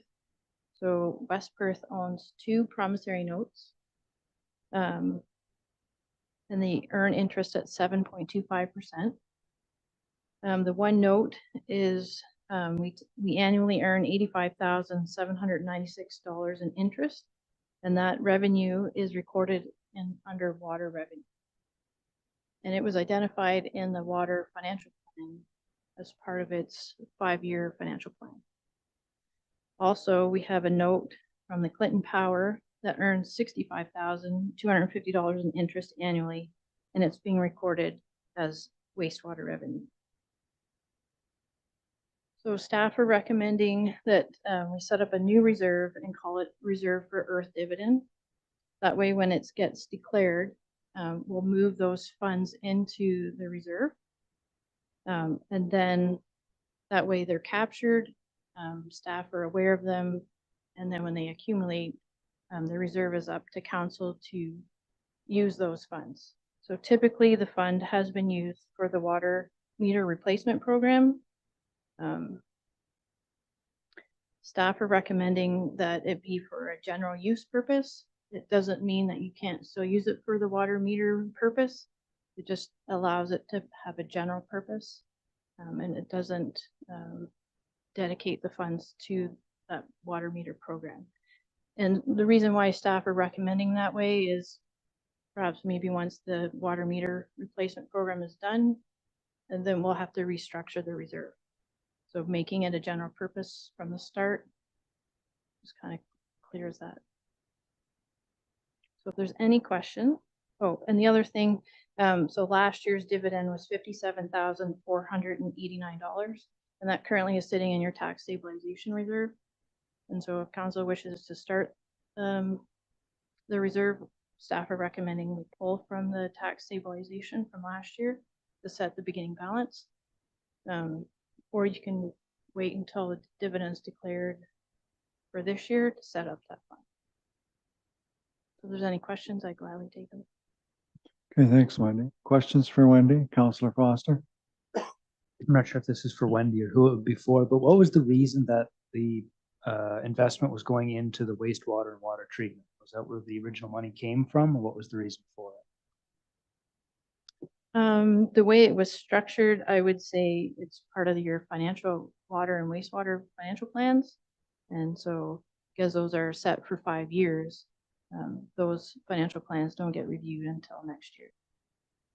So structurally, I think it was set up because it was a utility company and set that way.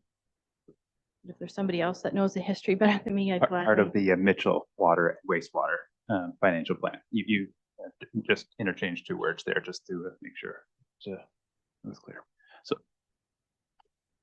So then might we address then in 2025 the interest on those 2 promissory notes going into this same spot as well too?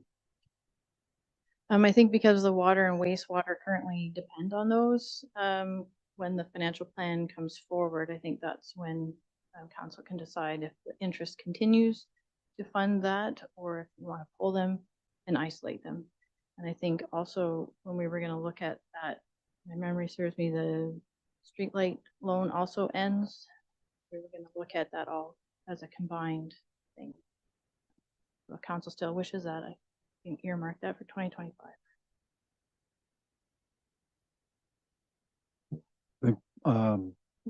And you can correct me if I'm wrong, but part of the reason it went that way too was that there was a number of water meters that needed to be updated. And this was a good cash flow that we did X number a year. And I don't know whether Rich can add any more or not, you're back there, but that's kind of like we were trying to gradually change the water meters over that they were, is it readable? Is that the right terminology? Digital, yes. Yeah, go ahead. Well, your worship, maybe I can add a couple pieces of information.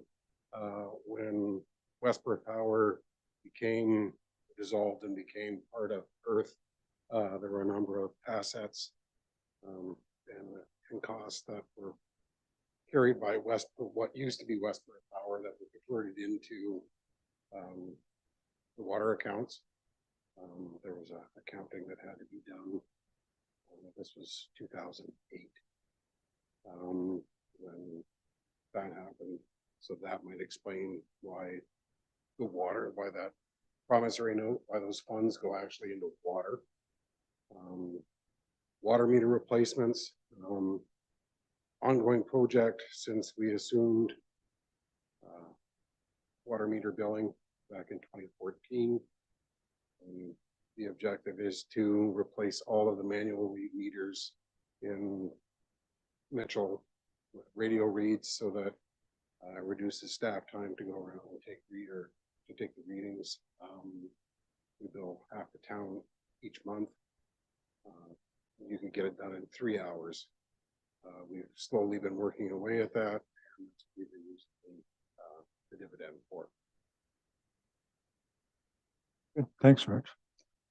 Any other questions on that? No? Okay. Okay, we have a recommendation here that the municipality of West Perth direct the treasurer to create a new reserve for Earth dividend, with the funding source being declared dividend by Earth, and the use of the reserve be for general purposes, and that the 2022 dividend of $57,489 be moved from the reserve for tax stabilization to establish the beginning balance for the reserve of Earth dividend. Moved by Councillor Rose, seconded by Councillor Chessel. Any further discussion? I wasn't sure if there was a complete consensus on whether we were going to move that out of the tax stabilization. But I guess it's as broad as it is long. We're agreeable for that? It's neither here nor there to No. me, I don't think. Yeah. So I think we're okay with that. So that's the motion. It's been moved and seconded. Any further questions or discussion? All those in favor? Opposed, if any? That's carried. Okay, got one more, Wendy, at least. Three's the charm, right? So this one is dedicated gas tax funding for the public transit. So the group is asking for 50,000 to come from the gas tax obligatory deferred revenue reserve funds for their 2023 operating expenses. So what's happened is, over time, if unused portions of gas tax funding aren't used, they're to be held in a reserve. So currently we have about $76,000 sitting in a reserve from 2 prior years where they had surpluses, and that was during COVID. So they had gas tax funding, but their expenses were low because we were in lockdown. So with the startup of the buses, a lot more maintenance for the buses, and then staffing and fuel are putting a lot of pressure to run the system. So they're currently short, and so they've asked to take the funds from prior year gas tax to help fund this year's expenses. And if there's any questions on the report, I gladly take them. Okay, any questions for Wendy on that? It's just kind of an accounting thing for the mobility bus. Nicholas, question? Are there any other uses, Mayor McKenzie, for the gas tax funding? Like, for example, could this gas tax funding be used to support Perth County Connect in the transit project we have there? Do you want to answer that, Wendy? Like I can think I know try. why. I can try. So under the act, in order for us to have the bus program, we have to contribute to it. So the more the municipality contributes, the more gas tax funding is available. It is for a specialized bus program. That is what secures this funding for the mobility bus. Now, as far as Perth Connect, that's through the county. So I'm not sure if they would have an application through gas tax funding for their program. And I can't tell you that. I don't know whether Dean, you know or not, but no, like that comes directly to us. And it's because we're a shareholder of the mobility bus. So I can certainly ask the county if they receive gas tax, dedicated gas tax, if you like. Yeah. Okay. Yeah, I just don't know. Like, it would make sense in a way that they would, but I can't for sure say. Any other questions on that? Okay, recommendation is that, the municipality of West Perth direct the treasurer to provide the West Perth Transit 50,000 from the transit gas tax obligatory deferred revenue reserve funds for their 2023 operating expenses. Who makes up these names? Counselor Rose, Counselor Duck. Any further discussion? All those in favor? Opposed, if any? That's carried. Okay, I think we'll take about a 5 or 10-minute break here.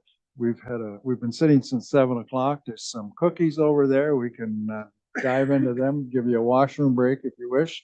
And we'll be back here at, let's see, 8:05, 9:05.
Okay, we're back here. We've got everybody here again.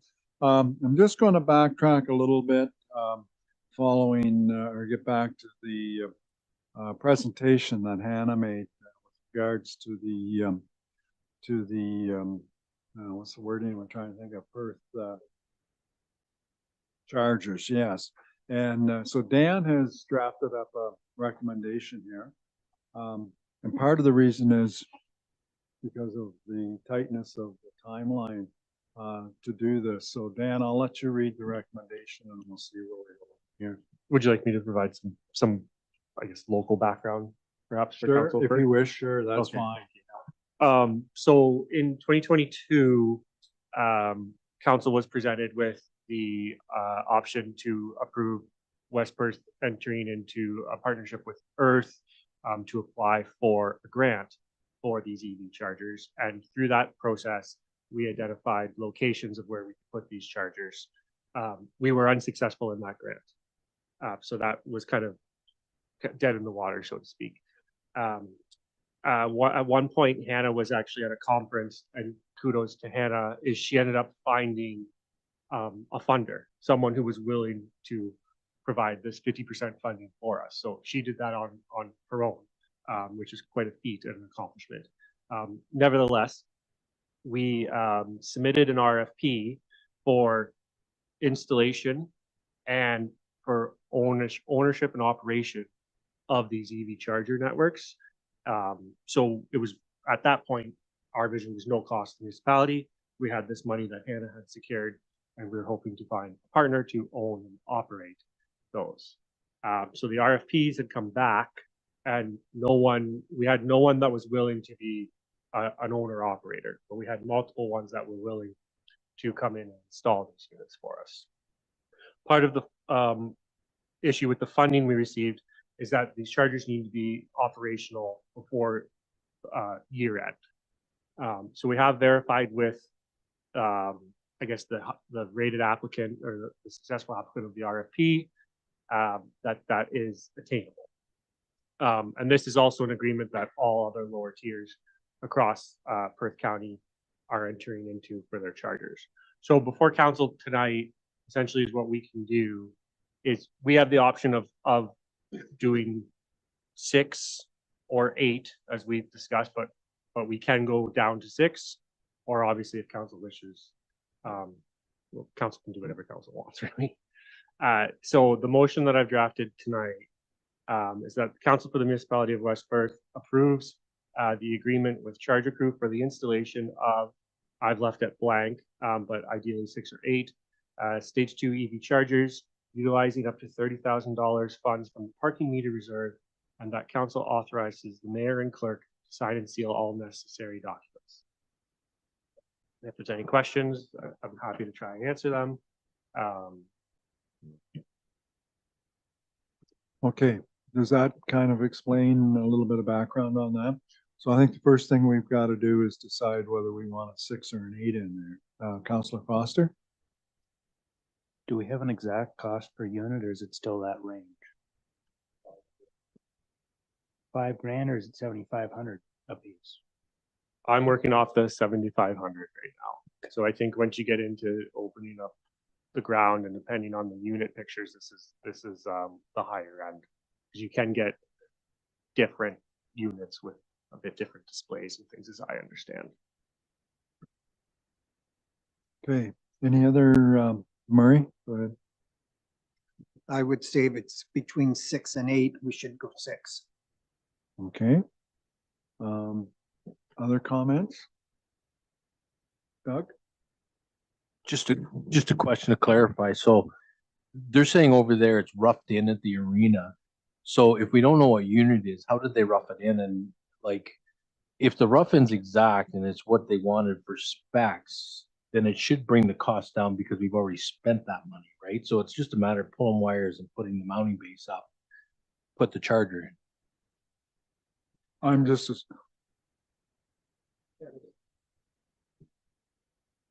Yeah, like when they redid the electrical in the pavilion, which I'm pretty sure Darcy said there's 3-phase in there. So one of the questions was about 3-phase power, big deal. there's three-phase in there that they're using step-down transformers to generate the power and that they've roughed in the lines. So when they're talking that total cost thing of 7,000, there shouldn't be as much cost because part of that work, the big part of the roughing is done. Like putting the cement and pulling the wires and hooking up at both ends is the minimal work other than digging up trenching, putting the piping in. So it's just a question of how much is that is ready for the specs, right? Remember, the 3 phases just for the big charger, not the level 2. But the level 2 isn't at 7,000, it's at like 150,000. Do you want to talk here?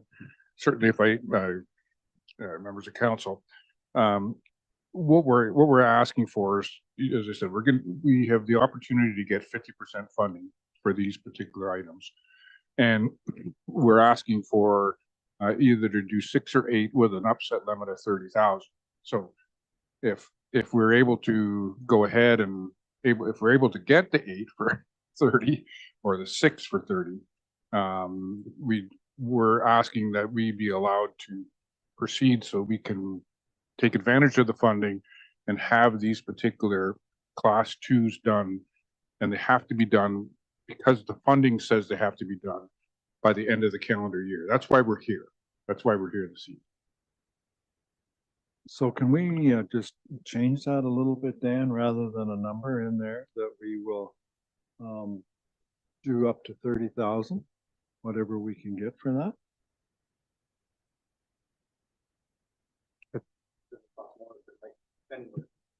I think we could. I understand, because then if as Councilor Phelps has indicated, if it comes in lower, we could potentially get a 7th. Well, I think,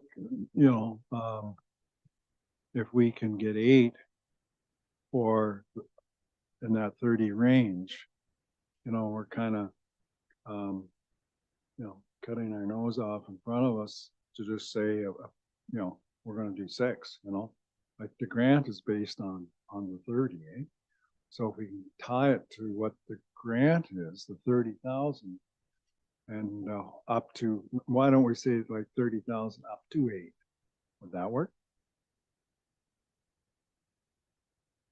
Mr. Mayor, I think that would be appropriate. We can come back. We'll have the answer pretty quickly, so we can come back to the next meeting and sort of tell you what we did, right? So if council is understanding of that. The 30,000 times 2 would be 60,000 divided by 7,500 is 8 chargers. So I think 8 would be the number, no? Yeah, we've drafted it here on the screen. So the first version I drafted, I included that fund there off of the 8. That's correct. But I wanted to be clear that council did have a choice in the matter. So I apologize for not making that clear. We've got the motion in front of us there now.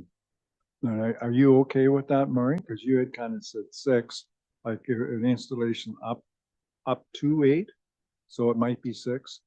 We're looking at the utilizing up to 30,000, whatever we can get for that 30. Oh, sorry, I have a Diane. question. So where are all the sites? Like how many are going at each site?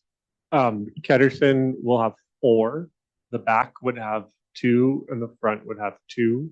If we were to cut any, we would recommend cutting the front ones first of this location. Will they be EV only spots? And if so, how, is that going to be bylaws problem to enforce, or how's that going? Because it's, I don't have that answer. I don't have that answer right now because it's not a roadway. I'm leaning towards that they wouldn't be, but I also suspect because it's an EV charger, we'd want to ensure that people can use them. So, Councilor Duck, is there a way we can maybe look at putting more over at Ketterson Park and not at the back of the building here? I think one of the points that was made earlier was that if people are at the rink for hockey or baseball or whatever, they're not going to want to walk downtown to get them. Well, are people going to really know that they're at the back of the building here? And are they going to walk over here? Is there a way we can facilitate it that all 8, if we're gonna go that way, can be over at Pedersen Park. And, you know, if people are here for a meeting, they can walk over there. But I think if we're saying that the most people are gonna use it are people that are for coming out of town. Obviously, the people that are living in town that are gonna be using it are gonna be doing it at home overnight. So I think we can kind of agree that a lot of people that will be utilizing this will be out of town folk. Does it make more sense to have them all over at Pedersen Park? And then they're a little bit more, I know they're all public here as well, but they're out, they're visible, they're in a public space. Just my 2 cents. I guess all I can say, Ryan, is that the infrastructure is already in here. Like the condo is in. Well, I know, but wait till I'm done here. Like we rent this out to a number of different organizations, the Huron Perth Alliance, you know, hospital group, the health units, like almost on a daily basis, there's groups in here using it. And I would think that, you know, knowing where they come from, there's probably a number of them that may have electric vehicles, but I would say you should have at least 1 or 2 here anyways, you know? Alex? If to keep them here is the reason is for the groups that are using it, why would we cut the ones at the front first, not the ones at the back? Yeah, I think it's a great question, and I think after Councillor Stuck's point, perhaps we change that mindset. That's just the previous plan that was brought forward to council last year. I believe supporting the back was more on the lens of supporting downtown and the short commute walk that way. But I think it's council's purview, and I'm sure that's something we could certainly bring back to council or take that as direction. I don't think there's a reason why we couldn't go to the front too, but I just want to make sure. I think the key thing that we have to deal with tonight, because of the time crunch, is that we have to either agree that we're going to do this, and I think we've settled to a certain degree whether it's 6 or 8, because we're going to go up to 30,000 to achieve the best for our grant. Alex, you had a point? To support the downtown, they already have 2 that are going to be most likely cheaper than ours anyways, that aren't utilized fully anyways. Right, so. I'm guessing towards the rationale behind the previous report. Because Hannah's no longer here to tell us. Correct. Okay, so we have the motion here. Sorry. Mayor Nicholas. McKenzie, I think tonight, if we're going to decide to install EV charger or install the EV chargers, we're going to be doing it not as a way to make money. It will be a business retention. It'll be a recreation and leisure draw to the community. It won't be for a break-even venture that we're going to install these EV chargers. So I just want, I think if we're going to come down to a cost of how much it is, we'll be doing it for the retention and attraction, not the economics of it. I think that would be the decision that we would be making, not on doing it for the economics of it. Bill? Oh, okay. Deputy Mayor. Thank you, Your Worship. To follow up on Councillor Vink's comments, yeah, I would have appreciated having more time to examine the business case, if you will, of that, of what it looks like. I have my doubts too that we would make a full cost recovery from a business sense, but it's the right idea. It may not be the perfect business solution, but there are, as Councillor Vink pointed out, there are other tangible benefits that could be realized from this. So I would still want to figure out the business case later and make it the highest available economic return for our investment. But we can review those details later. I think the principle's on the right track. We just have to, because of the time constraints, we have to decide if we're going to take up this opportunity or not. And I think it would be wise that we do, and we'll have to figure out some details later on afterwards. Thanks, Dean. Alex. Do we have any idea what our annual maintenance costs will be going forward on this type of thing, or they just not been around long? I don't have that answer So I for don't you. know if Dan or Greg would have any idea, or Vink maybe. I don't have an idea to the annual cost.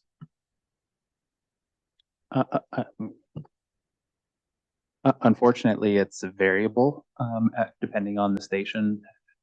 Some stations, we've had no maintenance costs on them at Earth, but then others, there were, some, what's the right word, when somebody, vandalism, there's some vandalism on one of the units, that costs tens of thousands of dollars, to repair, on the Goddard DC fast charger. And so then that drove the maintenance cost up on that one. So it's quite variable. Just a comment, we're kind of in the Model T phase of the electric car. And there's growing pains and technology changes. And my brother-in-law was here on Saturday and he was looking for an electric charger because the one was plugged in uptown and he couldn't find another one. So I think by the numbers and the way the government's forcing our electric cars, and we're gonna need the charges irregardless. And you know, I think we are on that track, that $30,000. It's in that meter fund. It's not like we gotta go into a deficit or anything on the budget. And we try and make the best of it because we can set the prices once we've got this stuff in place, and we can set the prices. So, and try and make a business case and make it work. Okay, good. Thanks, Doug. Last time, yes. I think it's my last question too. What's in the parking meter reserve? Like how much is in, does anybody remember? I think Wendy left. We have to look it up. It was, Give me 2 seconds here. I was just looking to see. We were given that number. If you give me a second, Your Worship, I think it was $123,000 in our parking reserve. It'll well cover it. okay. Anything else? So we have the recommendation in front of us here. Municipality of West Perth approved the agreement with the charger crew for the installation of up to 8 stage 2 EV chargers, utilizing up to 30,000 in funds from the parking meter reserve fund, and that the mayor and clerk sign and seal the necessary documents required. Diane, you're moving that. Okay, thank you. And a seconder, Doug. Last call for discussion. All those in favor? Opposed, if any? That's carried. Okay, the number for the reserve is? The number for the reserve, parking meter reserve, is $121,323. Okay, thank you. Okay. Moving on. We're down to items to deal with the clerk, and the first is the quarter revision appointment on the South Maitland River drain, the German crossing. Dan? Thank you, Your Worship. So South Maitland River Drain is a municipal drain in North Perth, but also serving West Perth and Perth East. Just through the Drainage Act, because it's crossing municipal boundaries, we need to appoint a member of council to serve on North Perth's Quarter of Revision for this aspect, and we have nominated / he's volunteered Councillor Duck. Okay, so the recommendation is that Municipality of West Perth appoint Councillor Ryan Duck to Quarter Revision for the South Maitland River Drain German Crossing. Mover and seconder for that, please. Councillor Chessel, Councillor O'Donnell, all those in favor? Opposed, if any? That is carried. 12th concession C drain, sections 78 request. Yes, sir. Similar act. West Perth has received a section 78 request for improvements to the 12th concession C drain. We're looking for council to proceed with the major improvement, as well as appoint RJ Burnside and Associates as drainage engineer. This is in Fullerton Ward.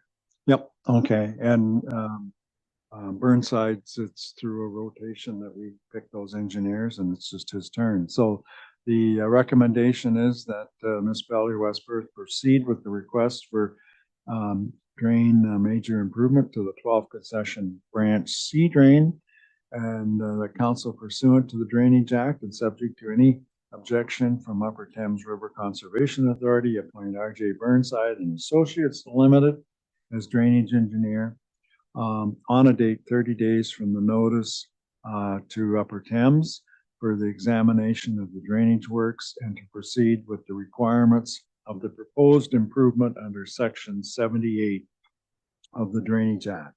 I have a mover and seconder for that, Councillor Harold, and seconded by Councillor Foster. All those in favor? Opposed, if any? That's carried. The next one is excluding dogs in certain areas. Thank you again, Your Worship. I'm just looking for some direction from council. As council will recall, we brought forward a bylaw and we've passed 2 readings to repeal a current bylaw that excludes dogs in certain areas. Outlined various options for council and some rationale. As I've suggested here, I think our recommendation is to prepare a comprehensive domestic animal bylaw to kind of look at all of the different animal rules and regulations we have in West Perth and bring them into one cohesive document. Additionally, we've outlined that we could just do updates to the current bylaw. We would need to, we would recommend a full repeal and replace of that, just with some updates around specific areas in Lions Park and other aspects of the bylaw.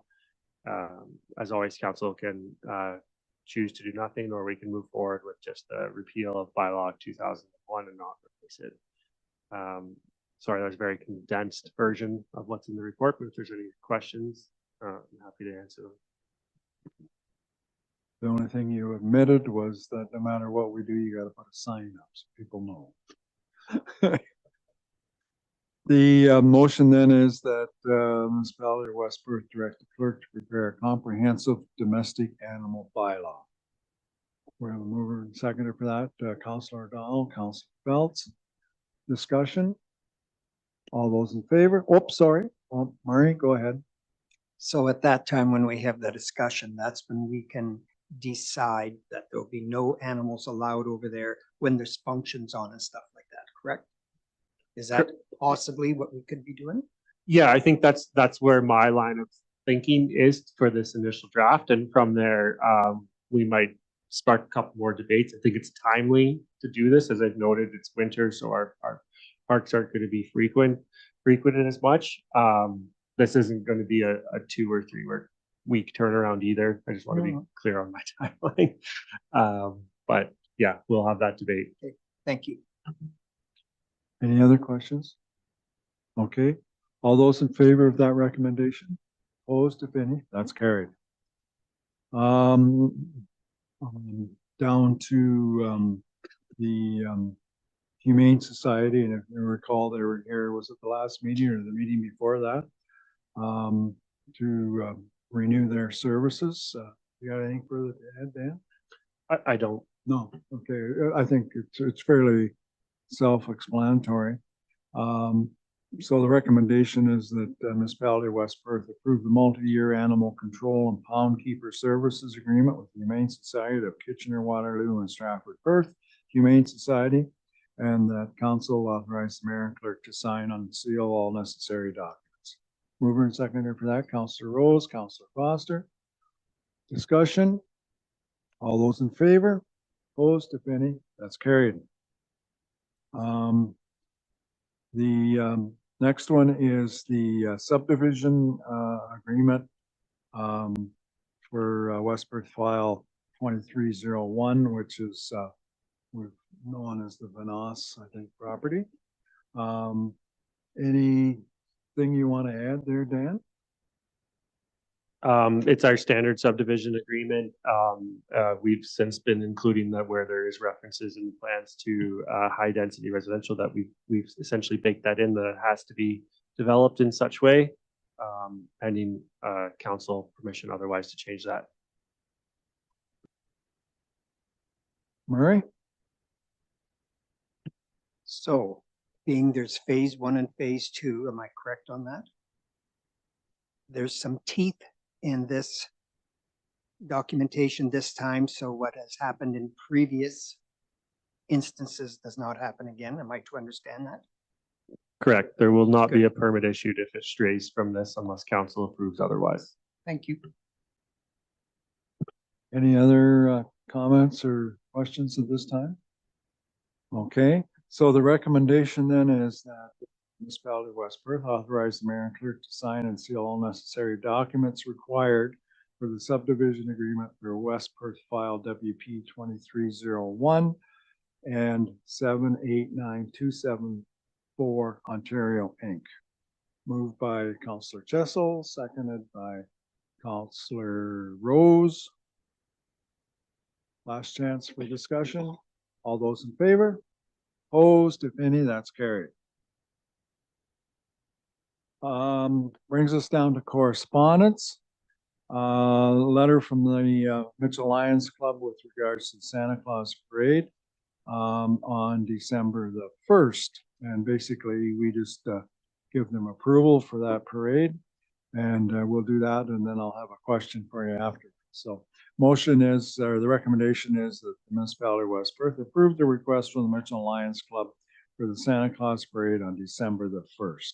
We have a mover and seconder for that. Councillor Phelps, Councillor Fournier. All those in favor? Opposed, if any, that's carried. Now, my question is, does the municipality want to put a float in? Yep, okay. Well, we have done in the last number of years, we've done, usually it's been the operations have, we put a grader in one year and we did what did we do last year? Did we use the grader twice maybe? I can't remember. But, you know, it'd be nice if we did maybe something a little different, but we have a meeting that we, you know, we just need to know that we're going to do it and then we can be thinking about it. Murray? Just before COVID, I remember the one time we were on, weren't we? Yes, we went down to the That's right. Public Yes. Works Yeah. and we decorated it, got our supplies, Yeah. and away Yeah. we went.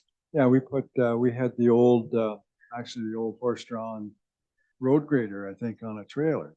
And we put some lights on it and a snowman, I think, wasn't it? Yeah. And then we just rode on there. So, Alex? I think we also still have the nice West Perth decoration Sammy made. Yeah, yeah, we do. So, I'm not sure the balloons might need some reinforcement, but, yeah, and I think all that. The one stuff's- arch does it. Yeah, I think that's all stored at shop there, so I think all we need to know right now is that you're in favor of doing something and then getting that indication that you want to do something, so, okay, that's good. Oops, sorry.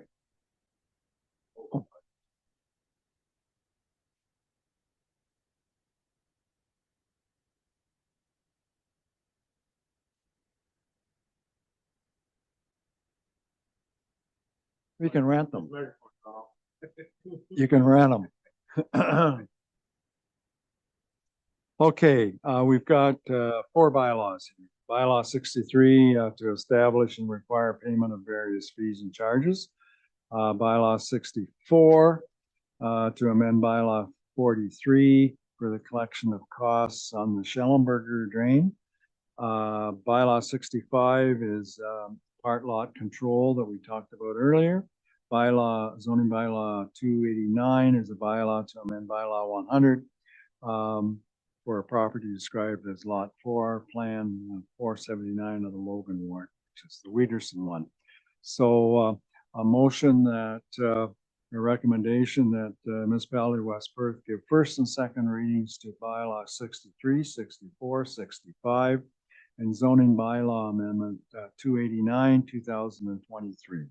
Mover and seconder for that. Moved by Councillor Rose, seconded by Deputy Mayor Tronkowski. All those in favor? Opposed, if any, that's carried. And finally, recommendation that the municipality of West Perth give third and final reading to bylaw 64, 65, and zoning bylaw amendment 289, the 6th day of November. And we left one out of it, didn't we, for a reason? It's a drain, right? The fees bylaw, because she's coming back, yeah. Okay. We didn't miss anything. Okay, mover and seconder for third reading. Councillor Duck, Councillor Fournier. All those in favor? Opposed, if any, that's carried. Okay, announcements coming up actually this Wednesday night, November the 8th, is coffee with council in the Logan Ward at the Broadhaven Community Center. Our Logan reps are all prepped for that one. And I'm not sure if I'll be there. You be there, Dean, you know? To be determined. To be determined. My yeah. date, my schedule changes daily. Well, I know I have two other places going on that day as well as a cornfield maybe, so we'll have to see. November the 11th is Remembrance Day, and we dealt with that at the last meeting, so be at the Legion at 20 after or 25 after, and be ready to walk down to the cenotaph at 10:30. The business mixer, we've got the cards here tonight, November the 15th, from 4 to 7.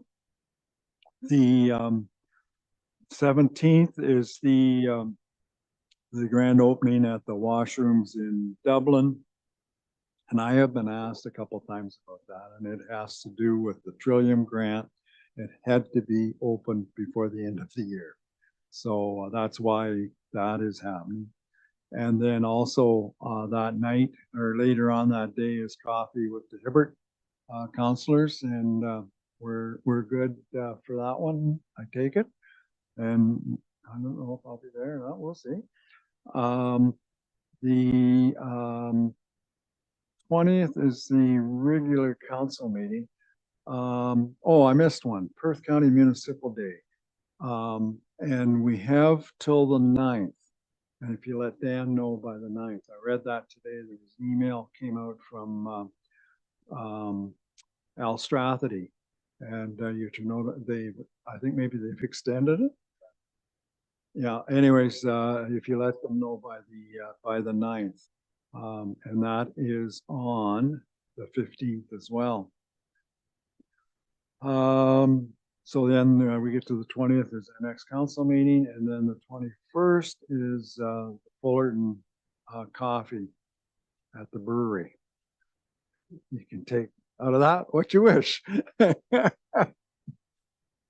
And the Mitchell one is coming up later on in December.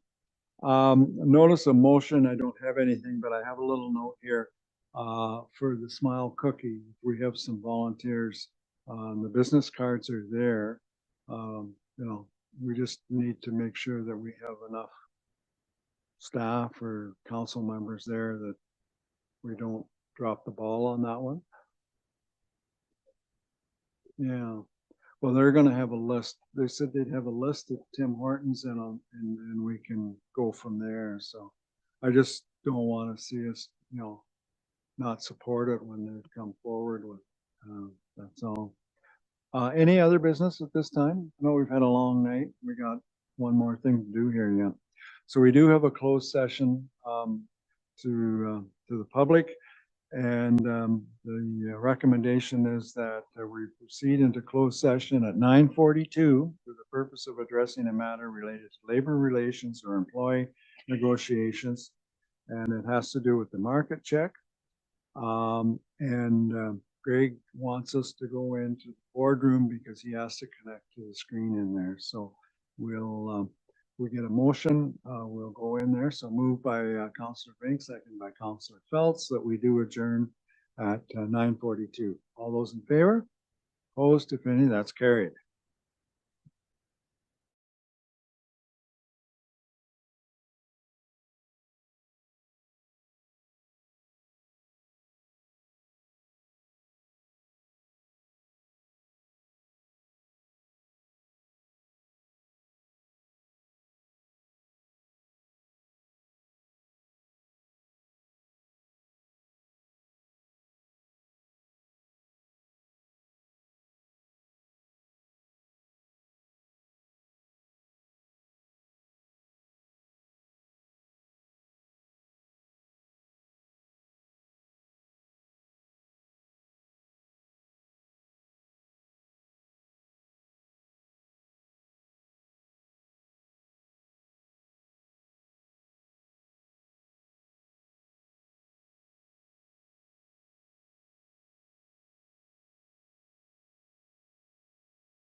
Yeah, Audrey?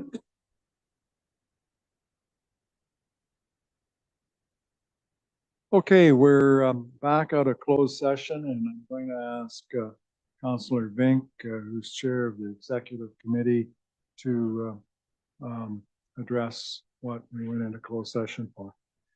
During the closed session, we discussed the implementation of the 2024 cost of living increase to the municipal staff. And we also discussed the compensation and pay equity review report that we received from Warden Upgrove. Okay, thank you, Councillor Vink. Next item is confirmatory bylaw. And it's bylaw 66, 2023, being a bylaw to confirm the proceedings of the Council of the Corporation of the Municipality of West Perth. We read it first and second time. We have a mover and seconder for that. Councillor O'Donnell, Councillor Rose. All those in favor? Opposed, if any? That's carried. And bylaw 66, 2023, being a bylaw to confirm the proceedings of council, be read a third time and finally passed. And Councillor Fournier had his hand up before, and I didn't take it, so I'll take it as a mover this time, and seconded by Councillor Harold. All those in favor? Opposed, if any? That's carried. And finally, what we've been waiting for all night, motion to adjourn at 10:18, moved by Councillor Phelps, seconded by Councillor Rose, that we do adjourn. All those in favor? Opposed, if any? We are adjourned. Thank you very much.